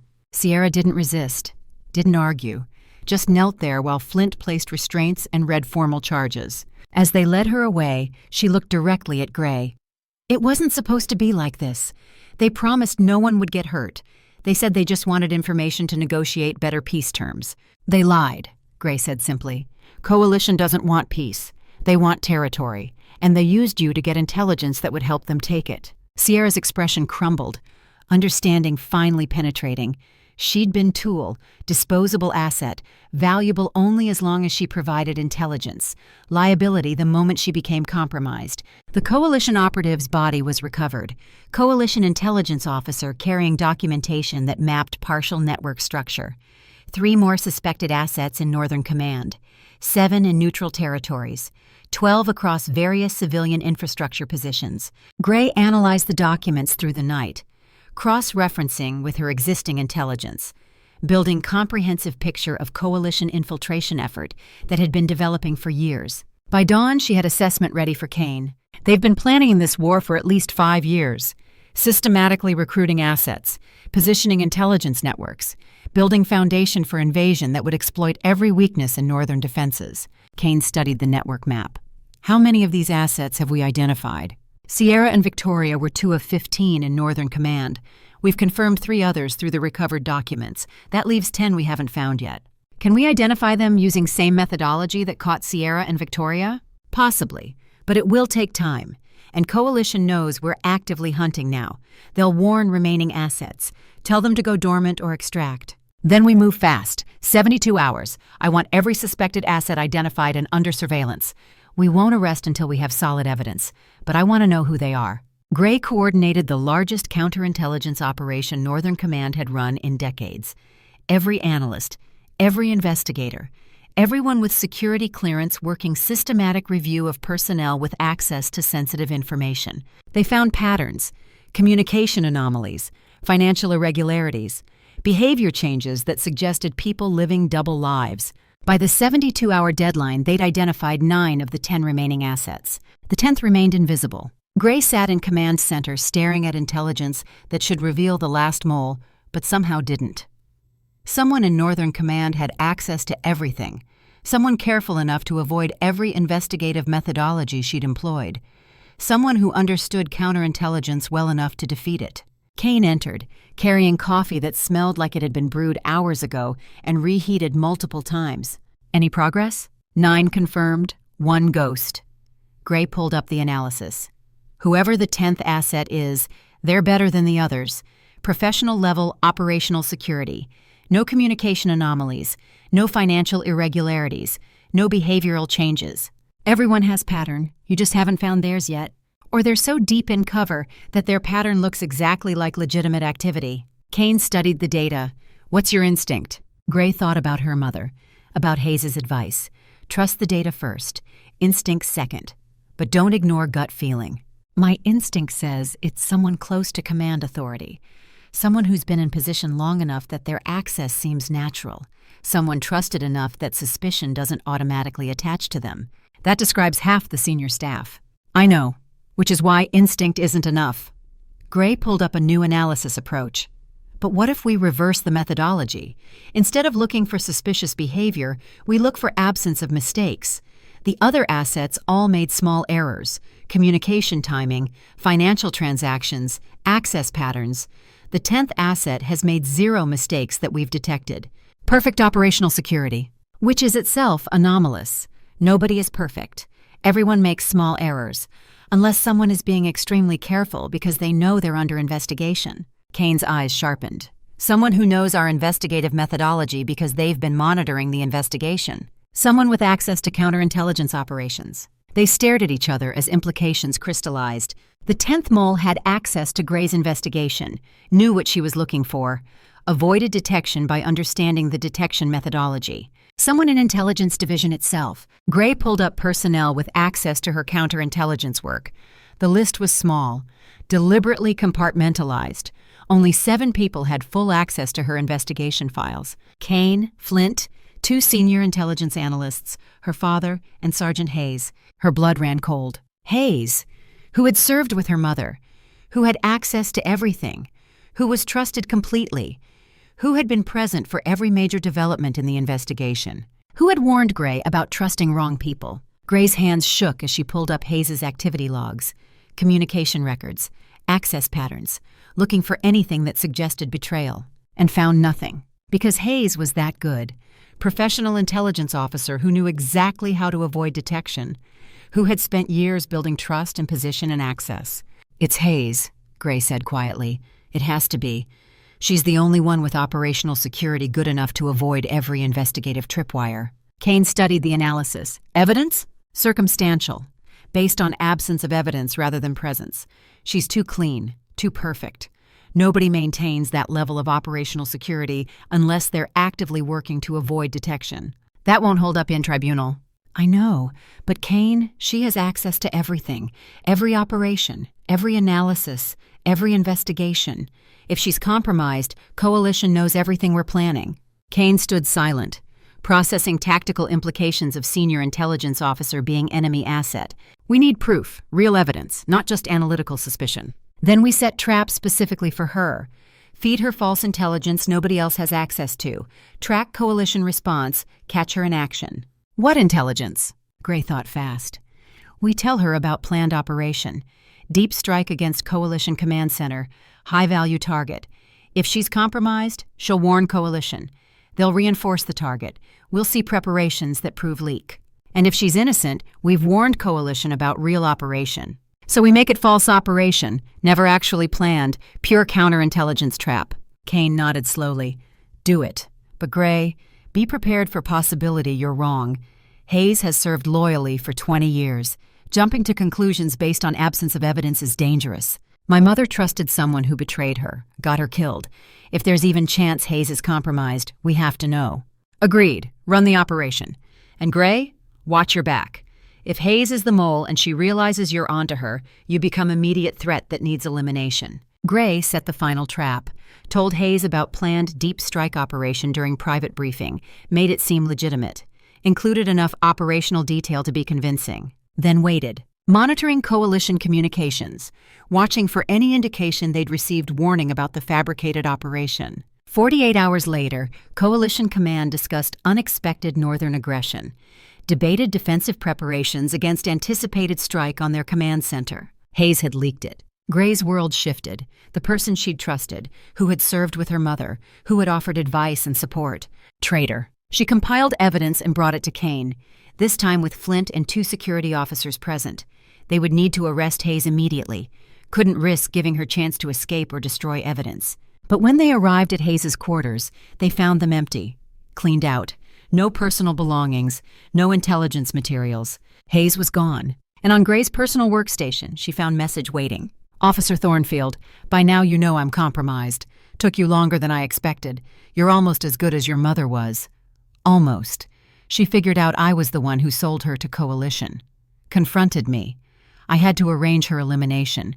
Couldn't have her exposing my network. I'm sorry it came to this, but war requires sacrifice. Coalition will win eventually. I chose winning side. Suggest you do the same. Extraction coordinates attached if you want to follow my example. Gray read the message 3 times, each word burning into her consciousness. Hayes had killed her mother. the trusted mentor, the loyal intelligence officer, the person who had served for 20 years while systematically betraying Northern territories. Kane read over her shoulder. His hand found her shoulder, solid presence in moment when everything felt like foundation crumbling. We'll find her. We'll make her answer for this. But Gray knew better. Hayes was professional, ghost who had maintained cover for decades. She wouldn't make mistakes during extraction, wouldn't leave trails to follow. She was gone, and with her went answers about how deep coalition infiltration truly ran. Gray stood in her quarters staring at message from traitor who had destroyed her family. Rage warred with analytical thinking. Grief fought tactical necessity. Finally, she deleted the message, archived the evidence, returned to work. Because Hayes was right about one thing: war required sacrifice, and Gray was willing to sacrifice everything to win it. Hayes's escape left a hole in Northern Command's intelligence infrastructure that went deeper than personnel charts could measure. 20 years of trusted service, 2 decades of access to every operation, every strategy, every weakness. She knew how Northern forces thought, how they deployed, where they kept reserves hidden. Gray stood in the command center at 0400 hours, 3 days after discovering the betrayal. Sleep had become tactical luxury she couldn't afford. Around her, screens displayed coalition troop movements that suggested they were preparing for something massive. Hayes had given them everything they needed to exploit Northern vulnerabilities. Kane entered carrying 2 cups of coffee that smelled like they'd been brewed strong enough to strip paint. He set one beside Gray's workstation without comment. Professional courtesy between partners facing impossible odds. Any pattern to their movements? His voice carried the exhaustion he refused to acknowledge. Gray pulled up her analysis. They're consolidating forces in 3 sectors: eastern approach through Black Rock Pass, southern push through neutral territories, western flanking maneuver using terrain we abandoned during redeployment. Classic pincer movement: hit us from multiple directions, force us to split our strength responding to simultaneous threats. Except we know it's coming, which means we can prepare appropriate response. Kane studied the tactical map. Hayes knows we know standard defensive doctrine. She'll anticipate our countermeasures. Whatever we plan, she's already wargamed it. Then we don't use standard doctrine.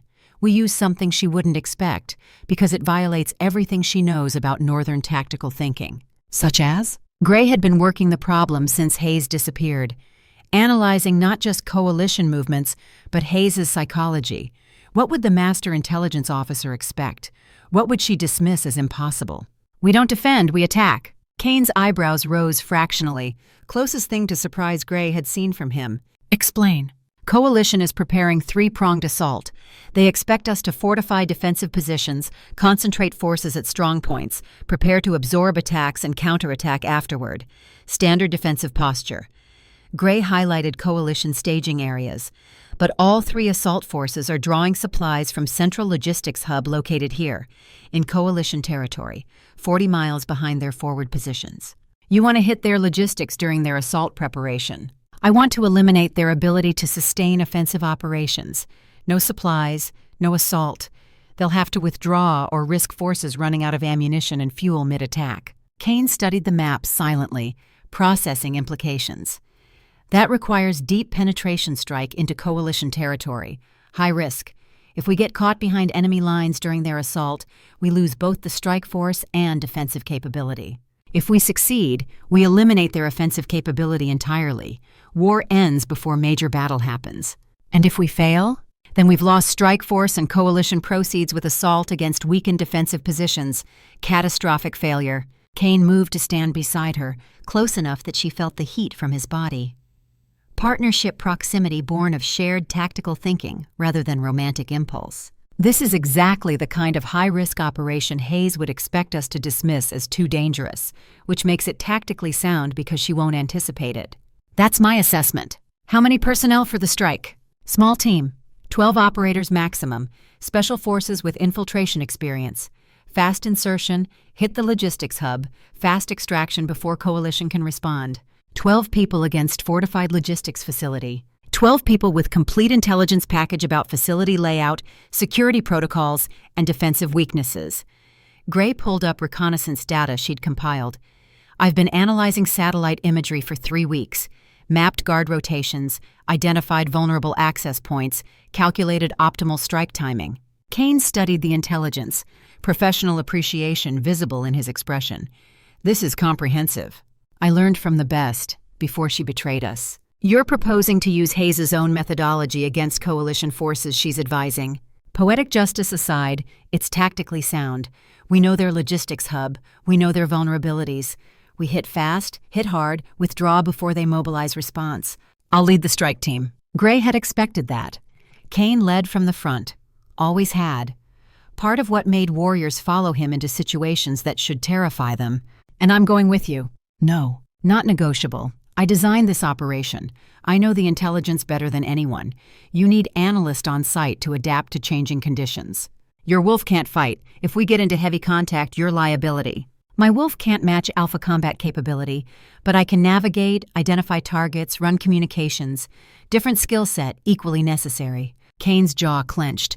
Visible internal conflict between tactical logic and protective instinct. If I say no? Then I remind you that mate bond doesn't override professional judgment. I'm senior intelligence officer. This operation falls under my analytical authority. You can lead tactical execution, but I'm going. Silence. Long enough that Gray wondered if she'd pushed too hard. Then Kane's expression shifted into something that might have been respect mixed with frustration. Flint will have opinions about this. Flint understands tactical necessity. He'll support the mission. He'll think I'm risking you unnecessarily. He'll think you're using available assets appropriately, which includes intelligence officer who designed the operation. Kane nodded slowly. Fine. But you follow my tactical commands without question. If I say run, you run. If I say stay down, you stay down. Combat situations don't allow time for debate. Understood. And Gray? His voice dropped. Something personal entering professional conversation. If this goes wrong, if we don't make it back, I need you to know that these past weeks working with you have been the best command partnership I've ever had. You see problems I miss. You think in ways that complement my tactical instincts. You make me better at this. Not love confession, not romantic declaration, professional acknowledgement between partners who understood each other completely. You make me better too. At intelligence work, at thinking strategically instead of just analytically. Gray met his eyes. We're going to make it back, because Coalition doesn't expect us to be this aggressive, and Hayes, despite everything she knows, doesn't understand that I learned more from my mother's approach than from hers. Kane almost smiled. Your mother would be proud. Turning her killer's methodology against enemies she died fighting. Let's hope she's also providing tactical inspiration from wherever intelligence officers go after they're gone. The strike team assembled 12 hours later. Gray recognized most of them. Special operations veterans who'd run infiltration missions during previous conflicts. Flint commanded tactical element. Kane oversaw strategic coordination. Gray provided intelligence support and mission planning.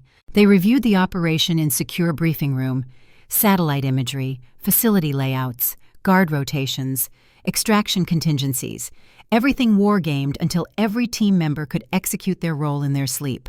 Victoria Cross attended the briefing in her new capacity as controlled double agent. She'd been feeding Coalition false intelligence for the past week.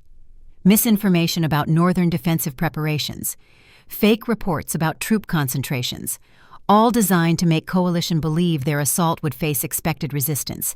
Coalition command is confident, Victoria reported. Her voice carried shame that would probably never fully fade. They think Northern forces are preparing conventional defense. They're not expecting deep strike operations. What about Hayes? Gray asked. Has she provided any warnings about unconventional tactics? If she has, Coalition isn't sharing that intelligence with me. My access is limited now that they know I was compromised.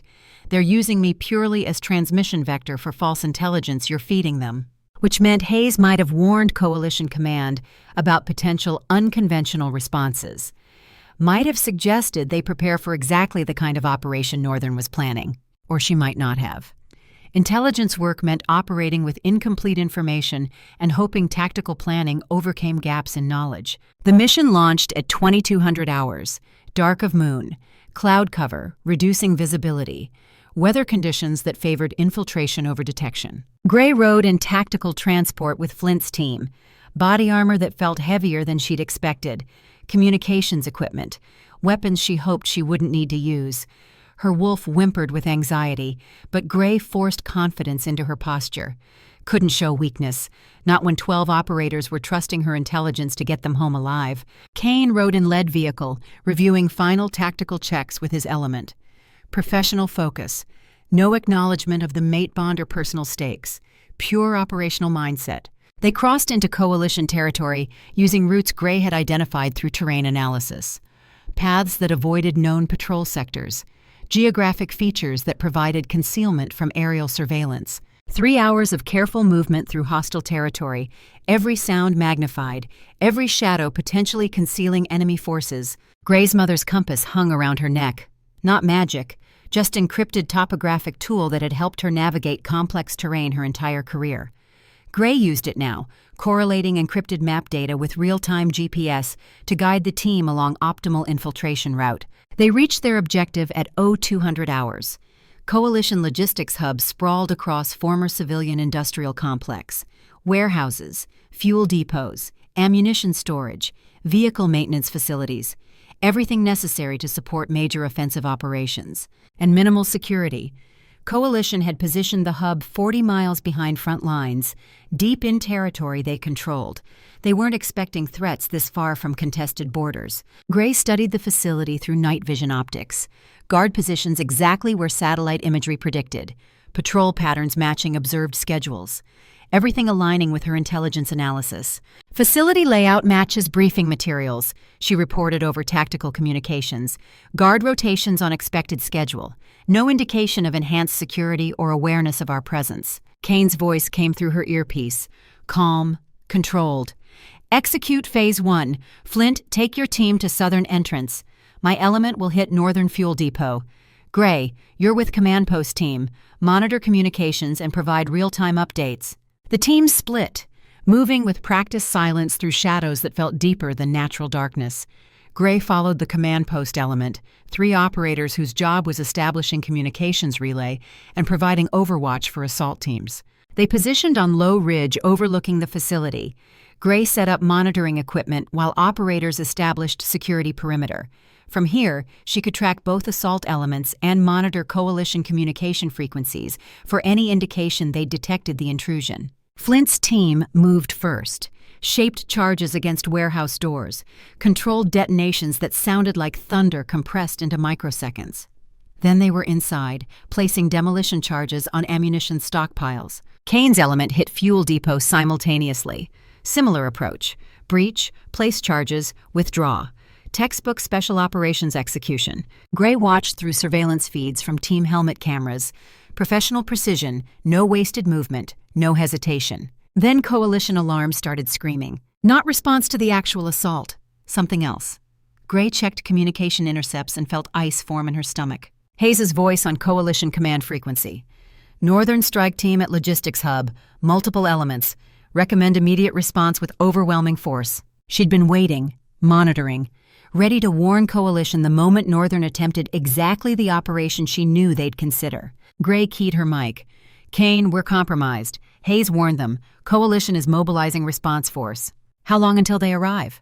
Gray pulled up Coalition force disposition data, calculated response time from nearest garrison.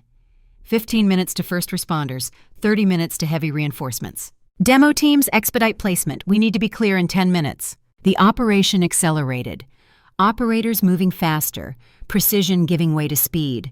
Charges placed rapidly across multiple facilities. Fuel depot, ammunition warehouses, vehicle maintenance buildings. Everything necessary to cripple Coalition logistics capability. Gray monitored communications. Coalition response force was moving faster than projected, 8 minutes instead of 15. Hayes had pre-positioned forces, anticipated exactly this operation, and prepared countermeasures. Kane, revised timeline, response force arriving in 8 minutes. Copy. All elements prepare for contact. Demo charges set for remote detonation. We're leaving now. The teams withdrew. Fast tactical movement that sacrificed stealth for speed. Coalition response force was close enough that Gray could hear vehicle engines through the night air. Then gunfire erupted. Coalition security team engaging Flint's element as they withdrew from ammunition warehouse. Not heavy contact, not yet, but enough to slow movement. Gray watched through helmet camera feeds as Flint's team returned fire. Professional suppression. controlled bursts that kept coalition forces pinned while operators displaced toward extraction route. Kane's element linked up with Flint's team. Combined force moving together now. 12 operators against coalition quick reaction force that was growing larger by the minute. Gray provided tactical updates. Coalition reinforcements approaching from east, 2 vehicles, estimated 12 personnel, ETA 3 minutes. Can we reach extraction point before they cut us off? Gray ran calculations. Team movement speed versus coalition approach vector. The math was unfavorable. Negative. They'll intercept us half a mile from extraction. Kane's voice stayed calm. Then we make them pay for the intercept. Flint, set ambush position at checkpoint 7. Gray, remote detonate charges in 60 seconds. Let's give Coalition something to think about besides chasing us. Gray armed the remote detonation system. Countdown timer appeared on her display.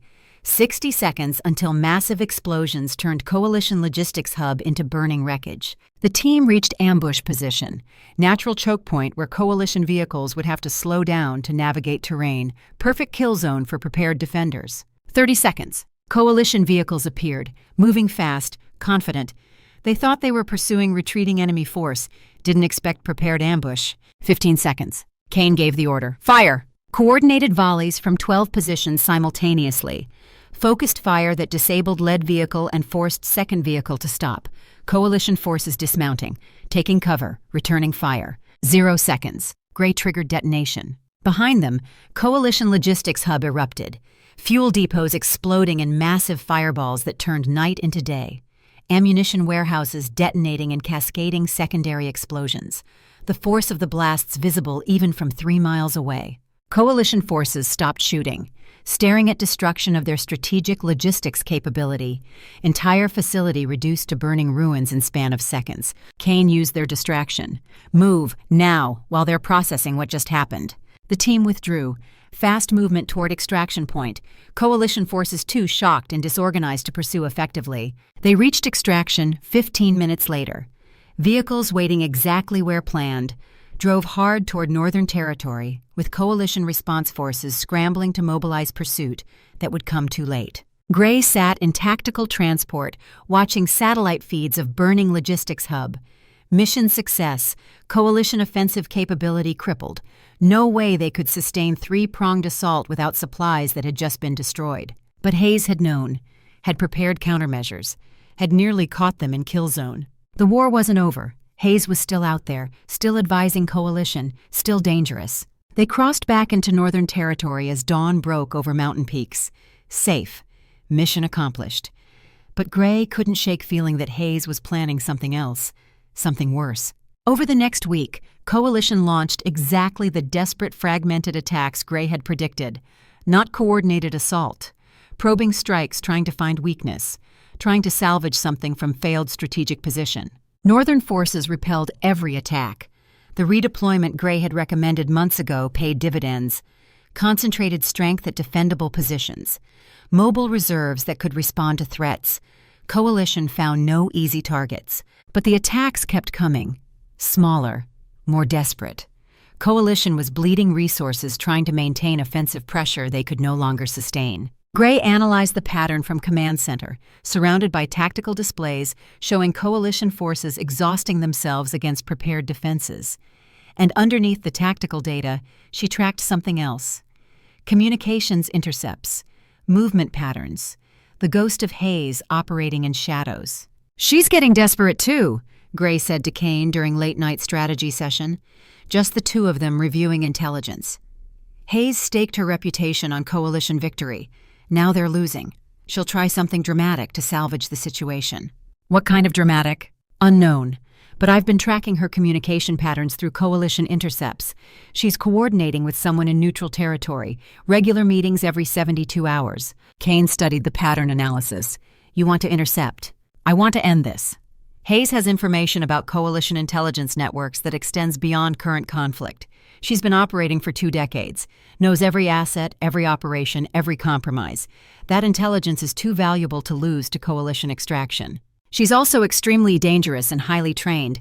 Capture operation carries significant risk. So does letting her remain free. She killed my mother. She's responsible for countless Northern deaths through intelligence she provided Coalition. This ends now. Kane searched Gray's expression.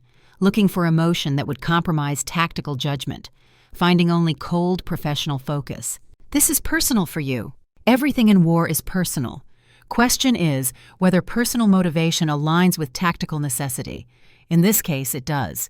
Capturing Hayes serves both justice and strategic interests. Kane was quiet for a long moment, then nodded. How many personnel for capture operation? Small team, 6 operators. Hayes will recognize large force and disappear. Small team approaching as neutral territory merchants won't trigger her instincts until too late. And you're going. Non-negotiable. Hayes knows every northern operator by reputation. But Omega merchant with small security detail? That's invisible to her professional assessment. Kane wanted to argue. Gray could see it in the set of his shoulders. But tactical logic overrode protective impulse. 6 operators. Flint leads tactical element. You provide cover as merchant. If Hayes suspects trap, operation aborts immediately. Agreed. The capture team assembled 2 days later. Gray wore civilian clothes. Merchant trader outfit common in neutral territories. Flint and 5 special operators posed as security detail and trading assistants. They entered neutral territory through legitimate crossing point, stopped at trading post where Hayes's pattern suggested next meeting would occur. The post was busy. Merchants from multiple territories exchanging goods. Northern and coalition traders mixing freely in neutral space where conflict paused for commerce. Gray set up merchant stalls selling textiles and manufactured goods. Standard cover that attracted minimal attention. Flint's team positioned around the post in security roles that seemed natural for merchant protecting valuable cargo. Then they waited. Hayes appeared 3 hours later. Cosmetic alterations changed features, but Gray recognized movement patterns, behavioral signatures that couldn't be disguised. The master spy made 3 passes through market before approaching Gray's stall. Professional threat assessment. Hayes stopped, picked up fabric. Officer Thornfield. Engaging in commerce while war continues? Gray kept her voice neutral. Sergeant Hayes, or should I use your coalition rank? I prefer intelligence professional who recognized winning side. Hayes set down fabric, weight shifting to balls of feet. Preparation for movement. Recent events suggest my strategic assessment may have been premature.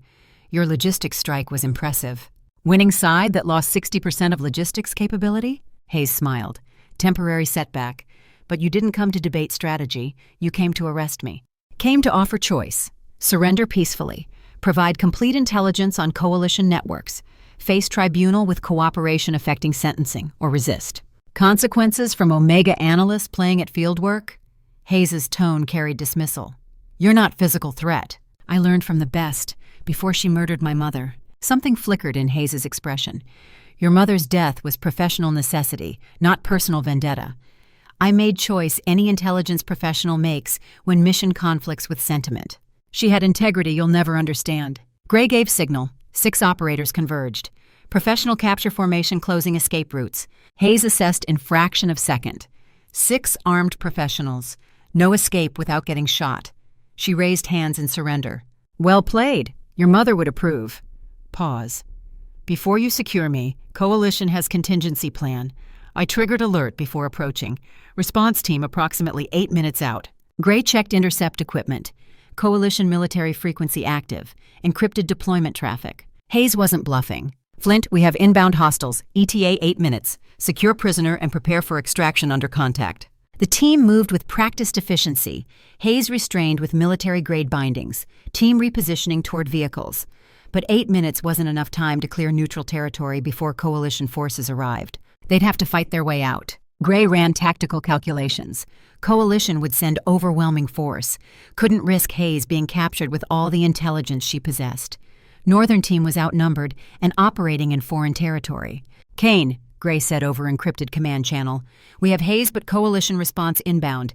Need immediate support at our position. Kane's response was immediate. Cavalry launching now. Hold for 12 minutes. 12 minutes. Coalition forces arriving in 8. 4 minutes of contact against superior numbers. Gray looked at Hayes, who was watching with professional interest. You planned this, wanted us to attempt capture so Coalition could eliminate Northern Strike Team along with recovering you. Actually, I planned for Coalition to eliminate me. Can't risk what I know falling into your hands. But if they eliminate your strike team in the process, that's acceptable bonus. Hayes's expression stayed calm. You walked into trap, Gray, just like your mother did. Intelligence officers who let emotion drive tactical decisions always fail eventually. Emotion didn't drive this decision. Analysis did. I tracked your patterns, identified your vulnerabilities, designed operation to exploit them. You're captured. That's what matters. What matters is whether you survive the next 12 minutes, because Coalition isn't coming to rescue me.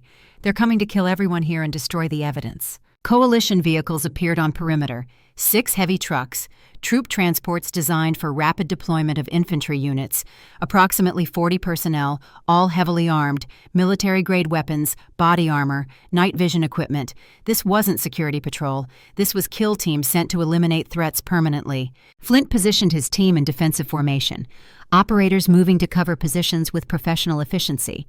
But his expression was grim. We can't hold this position against those numbers for 12 minutes. Open ground, no cover. They'll flank us in first minute and overwhelm us through superior firepower. Gray's mind raced through tactical options like analyst processing data streams. Fight in open and die within minutes. Surrender and get executed anyway, since Coalition wanted no witnesses. Run and abandon Hayes to destruction that would eliminate decades of intelligence value. None acceptable. All variations of failure. Then she saw it.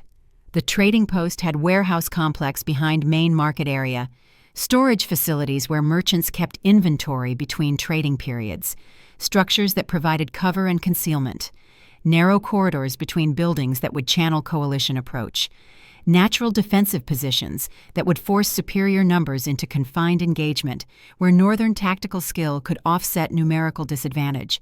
We're not holding open ground. Fall back to warehouse complex.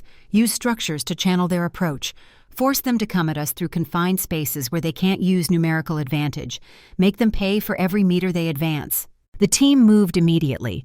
Hayes secured in center of formation with restraints that kept her mobile, but controlled. Operators providing overlapping fields of fire as they displaced toward warehouse complex. Professional tactical withdrawal under pressure. Coalition forces deployed from vehicles. Professional military formation that indicated experienced infantry rather than hastily assembled security team. Squad leaders directing fire teams. Coordinated advance using cover and mutual support. These were soldiers who knew their business. The firefight started as Northern team reached warehouse entrance. Coalition forces advancing under covering fire, suppressing defensive positions with sustained automatic weapons fire that forced operators to keep heads down. Professional infantry assault doctrine executed with precision. Northern operators returned fire. Precise shots that made Coalition pay for aggression. 3 Coalition soldiers down in first exchange, others taking cover. Professional respect for defensive marksmanship adjusting their tactical approach. Gray wasn't combat specialist. Her wolf couldn't fight. Couldn't match combat-trained warriors in direct engagement. But she could think, could analyze battlefield geometry, could identify tactical opportunities that pure combat focus might miss. She scanned Coalition deployment through warehouse window, noted their formation, identified command element coordinating assault, spotted Coalition commander behind armored vehicle directing fire teams through hand signals and radio communications. Coalition command vehicle at grid reference Delta 7. That's their coordination point. Their commander is directing assault from behind that armored transport. Take him out and they'll lose tactical cohesion. Units will default to individual squad leadership. Coordination will collapse. Gives us window to reposition. Flint's designated marksman acquired target through scope. Coalition commander visible for 3 seconds as he moved between covered positions to direct subordinate units. Professional sniper made split-second calculation. Wind, distance, target movement, single shot. Coalition command vehicle erupted in flames as sniper's round hit something volatile. Maybe fuel tank, maybe ammunition. Didn't matter. Result was massive explosion that eliminated Coalition command element and threw assault into temporary chaos. 3 minutes into the fight, 9 minutes until Kane's cavalry arrived. Coalition forces regrouped faster than Gray expected. Professional military resilience. Junior leaders taking command. Assault resuming after barely 30-second pause. But their coordination was degraded. Units operating more independently. Tactical cohesion broken. Changed tactics. Started systematic advance using fire and movement. One team suppressing while another maneuvered. Professional infantry assault that would eventually overwhelm defensive position through methodical pressure and attrition. Time was on Coalition's side. Every minute brought them closer to overwhelming Northern defenders through sheer weight of numbers. Gray monitored Coalition communications through intercept equipment, heard Coalition Field Commander calling for air support. Helicopter gunships that would turn warehouse complex into kill zone.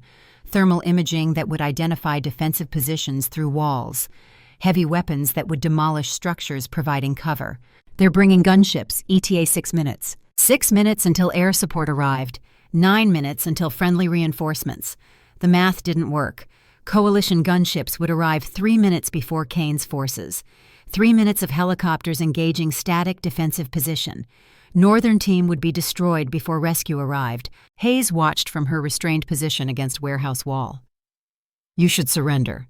Coalition will accept your surrender at this point. Kill me to eliminate intelligence compromise. Let your team go because warriors aren't valuable intelligence assets. It's pragmatic solution that serves everyone's interests except mine. Not happening. We didn't come this far to hand you over for execution. Then you're all dead. Is capturing me worth 6 operators' lives? Is justice for your mother worth tactical disaster? These are calculations intelligence officers make. Emotional attachment versus strategic necessity. Your mother understood that. She would tell you to cut losses and withdraw while you still can. Gray ignored her, focused on tactical problem. How to survive 3 minutes of helicopter assault before Kane arrived with anti-aircraft capability that could drive gunships off. She studied Coalition deployment pattern again, noted their support vehicles positioned behind assault elements, supply trucks, command vehicles, and one fuel truck, large tanker providing diesel for Coalition military vehicles, positioned 400 meters behind their forward positions, vulnerable, undefended, massive explosive potential if ignited. Flint, your marksman. Can he hit that fuel truck at 400 meters? Flint studied the target through binoculars. Maybe. It's long shot with current conditions. Wind is variable. Target is large, but specific impact point matters. Needs to hit tank structure, not just vehicle body. Why? Because when it explodes, massive fire will erupt between us and Coalition forces, create smokescreen that degrades their tactical coordination and targeting, forces them to reposition away from heat and flames. Gunships will have degraded visibility through smoke. Buys us time until Kane arrives with heavy weapons that can engage aircraft. Flint grinned, expression of warrior who appreciated elegant tactical solution to impossible problem. I like how you think. Analyst brain applied to combat situations produces interesting results. He keyed his radio. Martinez, target fuel truck, 400 meters. Wind from northwest at 8 clicks. Aim for tank structure midpoint, on my command. The designated marksman took position. Controlled breathing. Professional calm. This was shot that required perfection. Miss and they'd wasted opportunity. Hit wrong part of vehicle and fuel wouldn't ignite properly. Had to be exact. Send it. Single shot, 400 meters through variable wind, impact exactly where needed. The fuel truck exploded in massive fireball that sent Coalition forces scrambling for cover, thousands of liters of diesel igniting simultaneously. Explosion large enough that Gray felt heat wave from warehouse position. Thick black smoke rolled across battlefield like living thing. Visibility dropping from hundreds of meters to barely 10. Coalition assault stopped. Units withdrawing from immediate fire zone, repositioning to flank around burning obstacle. But smoke degraded their coordination. Radio communications filled with confusion as units tried to reorient in zero visibility conditions. And through the smoke, Gray heard sounds she'd been waiting for. Northern military vehicles, heavy weapons, anti-aircraft systems, Kane's reinforcements arriving exactly on schedule. Coalition commander recognized situation had shifted. Now facing superior firepower with degraded tactical coordination and approaching helicopter assets flying into anti-aircraft kill zone. Professional military judgment dictated tactical withdrawal before losses became catastrophic. Coalition forces started pulling back, professional retreat under covering fire. Discipline maintained even in withdrawal, taking their wounded, leaving nothing behind that could provide intelligence value. Professional soldiers executing difficult maneuver under pressure. Within 5 minutes, they were gone. Neutral territory trading post damaged but secure. Northern team intact with minor injuries. Hayes captured and secured. Kane's vehicle pulled up to warehouse. He emerged already scanning for threats. professional combat assessment that cataloged tactical situation in seconds, saw Gray standing beside restrained Hayes. Relief flickered across his features before professional control reasserted. Status? Mission successful. Hayes in custody. 0 fatalities. 3 minor injuries from debris and ricochets. Coalition attempted intervention with approximately 40 personnel and planned air support. They withdrew when your forces arrived with anti-aircraft capability. Kane studied Hayes. Professional assessment of prisoner who'd caused decades of damage. Sergeant Hayes, or whatever rank Coalition gave you for 20 years of betrayal, you're under arrest for treason, espionage, murder, and conspiracy. You'll be transported to Northern Command for interrogation and formal tribunal proceedings. Hayes met his eyes. No fear. Professional respect between adversaries who understood each other's capabilities. I want immunity in exchange for complete intelligence on Coalition networks. 2 decades of asset identities, operational details, command structures, everything. That's worth negotiation. You'll get tribunal. What happens there depends on your cooperation during interrogation. But immunity? Not after what you've done. Not after casualties you've caused. Not after murdering intelligence officer and betraying everyone who trusted you for 20 years. Gray stepped forward. Needed to hear this directly. Face to face.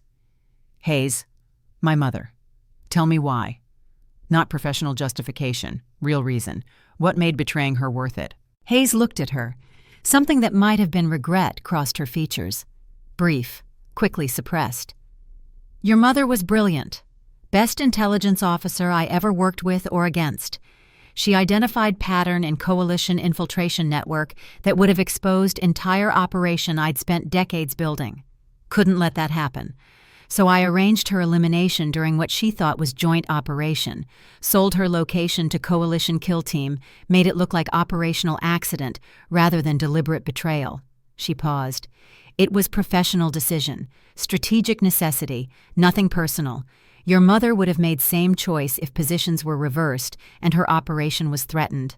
No, she wouldn't have, because she had integrity you'll never understand. She believed intelligence work meant serving something larger than personal ambition, protecting people rather than using them, building trust rather than exploiting it. Gray turned away, couldn't look at Hayes anymore. The woman who'd killed her mother was just professional calculating costs and benefits. No remorse, no recognition of moral dimension beyond tactical assessment, no understanding that some choices defined character more than operational success. Kane's hand found Gray's shoulder. We'll get everything she knows, every asset, every operation, every piece of intelligence that can prevent future betrayals. Your mother's death will mean something. 2 weeks later, Coalition requested formal peace negotiations. Their offensive had collapsed. Logistics destroyed. Intelligence networks compromised. No path to military victory, but they still had forces in field. Still had capacity to inflict casualties even in losing war. Question was whether Northern would accept negotiated settlement or demand unconditional surrender. The negotiations happened in neutral territory under international observation. Gray attended as Northern intelligence advisor, not public face of delegation, but analytical support for strategic decisions. She sat in observation room connected to main negotiation chamber through one-way glass and secure communication channels. Kane led Northern delegation with 3 territorial alphas. Coalition brought diplomatic corps and military commanders who'd experienced tactical defeat firsthand. First session established baseline positions. Coalition wanted return to pre-war borders with no accountability for aggression, territorial restoration, economic normalization, moving forward without addressing past grievances. Northern delegation rejected immediately. Kane's voice carried through communication channel.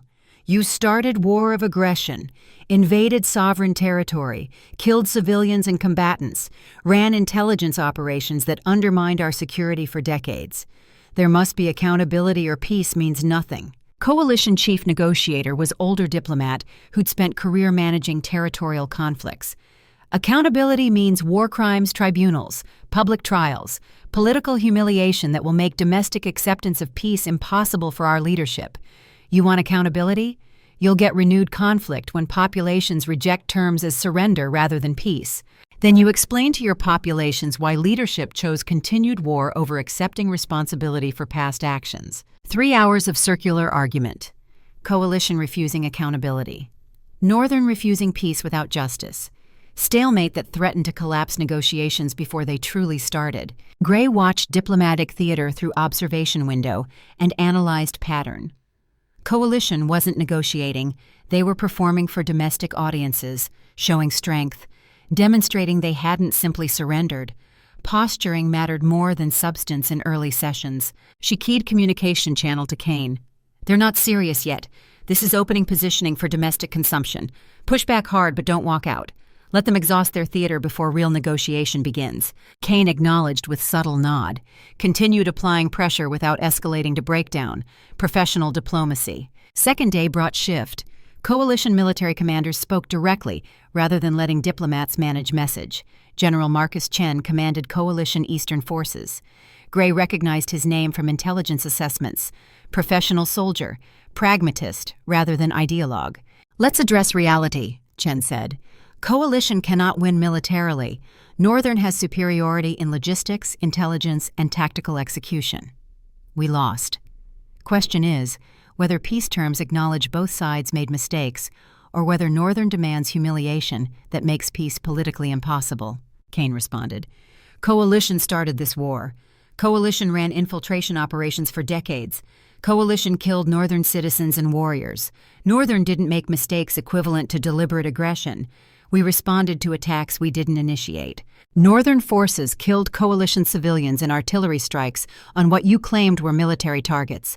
Northern intelligence operations recruited our citizens to betray their own people. Northern conducted deep strike operations in our territory that destroyed civilian infrastructure along with military logistics. Chen's tone stayed professional. Both sides committed acts that violated rules of engagement. Question is whether we hold everyone accountable equally or whether we pretend only Coalition has blood on hands. Gray felt ice in her stomach. Chen was right. General Cross's artillery strike, Northern intelligence operations, deep strike missions. Northern forces had violated rules of engagement while winning war. Accountability couldn't be selective without destroying credibility of peace process. She keyed channel to Kane. He's right. We can't demand accountability for Coalition war crimes while ignoring our own. Balanced justice or no credible peace. Kane's jaw clenched. Visible tension. This was harder conversation than demanding enemy accountability. What do you propose, General Chen? Balanced War Crimes Tribunal. Both sides prosecute violations of rules of engagement. Coalition commanders who ordered attacks on civilians. Northern commanders who did same. Intelligence officers who ran illegal operations regardless of nationality. Equal justice applied to equal crimes. Coalition chief negotiator looked uncomfortable with Chen's direction. This wasn't script he'd prepared, but Chen was military professional who understood credibility mattered more than political theater. Kane turned to his delegation. Quiet conference. General Cross looked pale. His artillery strike would face scrutiny. Other Northern commanders shifted uncomfortably as they calculated their own potential exposure. Kane spoke after long pause. We'll accept balanced tribunal, but with conditions, international judges, transparent proceedings, no secret trials or political manipulation, real justice that populations on both sides can trust. Coalition delegation withdrew for private conference, returned after 30 minutes. We accept balanced tribunal with international oversight, return to pre-war borders, economic cooperation agreements, cultural exchange programs to reduce future tensions. Coalition makes no admission of guilt beyond what tribunal determines. Northern makes same commitment. Not surrender, not triumph. Negotiated settlement, acknowledging complex reality of conflict where both sides caused harm, even if one side started war. Gray watched diplomatic progress with mixed feelings. Justice for Hayes, justice for coalition war criminals, but also justice for Northern commanders who'd made terrible decisions under pressure, including General Cross, including possibly her own father for intelligence operations he'd authorized. Balanced accountability was right approach, but it hurt anyway. Gray watched treaty signing from observation area. Historic moment, end of conflict that had consumed territories for years, but she felt empty rather than triumphant. Too many lives lost, too much damage done. Kane stood beside her. Think it will hold? Depends on whether leadership commits to making it work, whether we build economic interdependence that makes war more costly than cooperation. Gray paused. No guarantees, but better chance than we'd have with punitive peace. The tribunal began 1 month after treaty signing. Public proceedings, transparent justice, uncomfortable accountability for everyone involved. Sierra Ravens received 15 years for espionage. General Cross received 10 years for war crimes. Coalition commanders received sentences ranging from acquittal to life imprisonment depending on evidence. Hayes faced tribunal last. 20 counts of treason, espionage, murder. She offered no defense, admitted everything, showed no remorse. I ran successful operation for 2 decades. I provided coalition with strategic advantage that nearly won them this war. I'm proud of my professional accomplishments, even if they ultimately failed. Do what you must. The tribunal deliberated briefly. Guilty on all counts. Sentence: life imprisonment without possibility of parole. Hayes accepted sentence with same professional detachment she'd shown throughout. Better than execution, I'll take it. That evening, Gray requested permission to speak with Hayes one final time. Hayes sat reading. Professional calm despite imprisonment. Queen Thornfield now. Congratulations on formalizing position you'd earned through competence. Gray remained standing. Don't talk about my mother like you knew her values. You killed her. I knew her for 8 years. Watched her balance intelligence work with moral principles. She was brilliant analyst, but also idealist. Believed intelligence work could be moral profession. I disagreed. Hayes set down her book. She discovered my network, confronted me privately because she trusted personal relationship over protocol. That idealism got her killed. Gray felt cold fury. You betrayed her trust, used relationship to set up her assassination. I eliminated operational threat. Intelligence work at highest levels requires choosing between competing moral evils. Your mother never faced choice between principles and operations survival. I chose mission success over sentiment. You keep calling it professional choice. But best intelligence officers maintain principles precisely because those principles prevent them becoming what you became. Traitor who betrayed everyone for 2 decades. Wait until you face real choice. Asset providing critical intelligence, but requiring morally questionable authorization. Operation preventing attack, but requiring sacrificing innocent to preserve secrecy. Then you'll understand. I've already made those choices. Recruited Victoria knowing she'd face imprisonment. Authorized operations that could have gotten operators killed. But I made those choices serving Northern Territories, not personal ambition, not building private empire. Hayes smiled sadly. You're still early in career. Give it 20 years. See whether you still draw same confident lines. I'll never become you, because I understand intelligence work serves purpose beyond itself, protects people, prevents wars. You lost sight of that purpose. Started serving operation instead of people operation was supposed to protect. Silence. Hayes studied Gray with something almost like respect. Your mother really would be proud. You've accomplished more in months than most achieve in careers. Done it while maintaining moral framework she valued. That's rare. Don't pretend you care about her values. I killed her because she represented everything I'd stopped being. Seeing you succeed through approach I rejected makes me wonder whether my path was necessary or just easier. Gray left without responding. Some admissions came too late. She'd learned what she needed. Hayes was brilliant but broken. And Gray would never make Hayes's choices. Would never sacrifice integrity for operational success. 3 months after treaty signing, Kane proposed something unexpected during evening review of border security reports. Just the 2 of them. Tactical displays showing peaceful territories.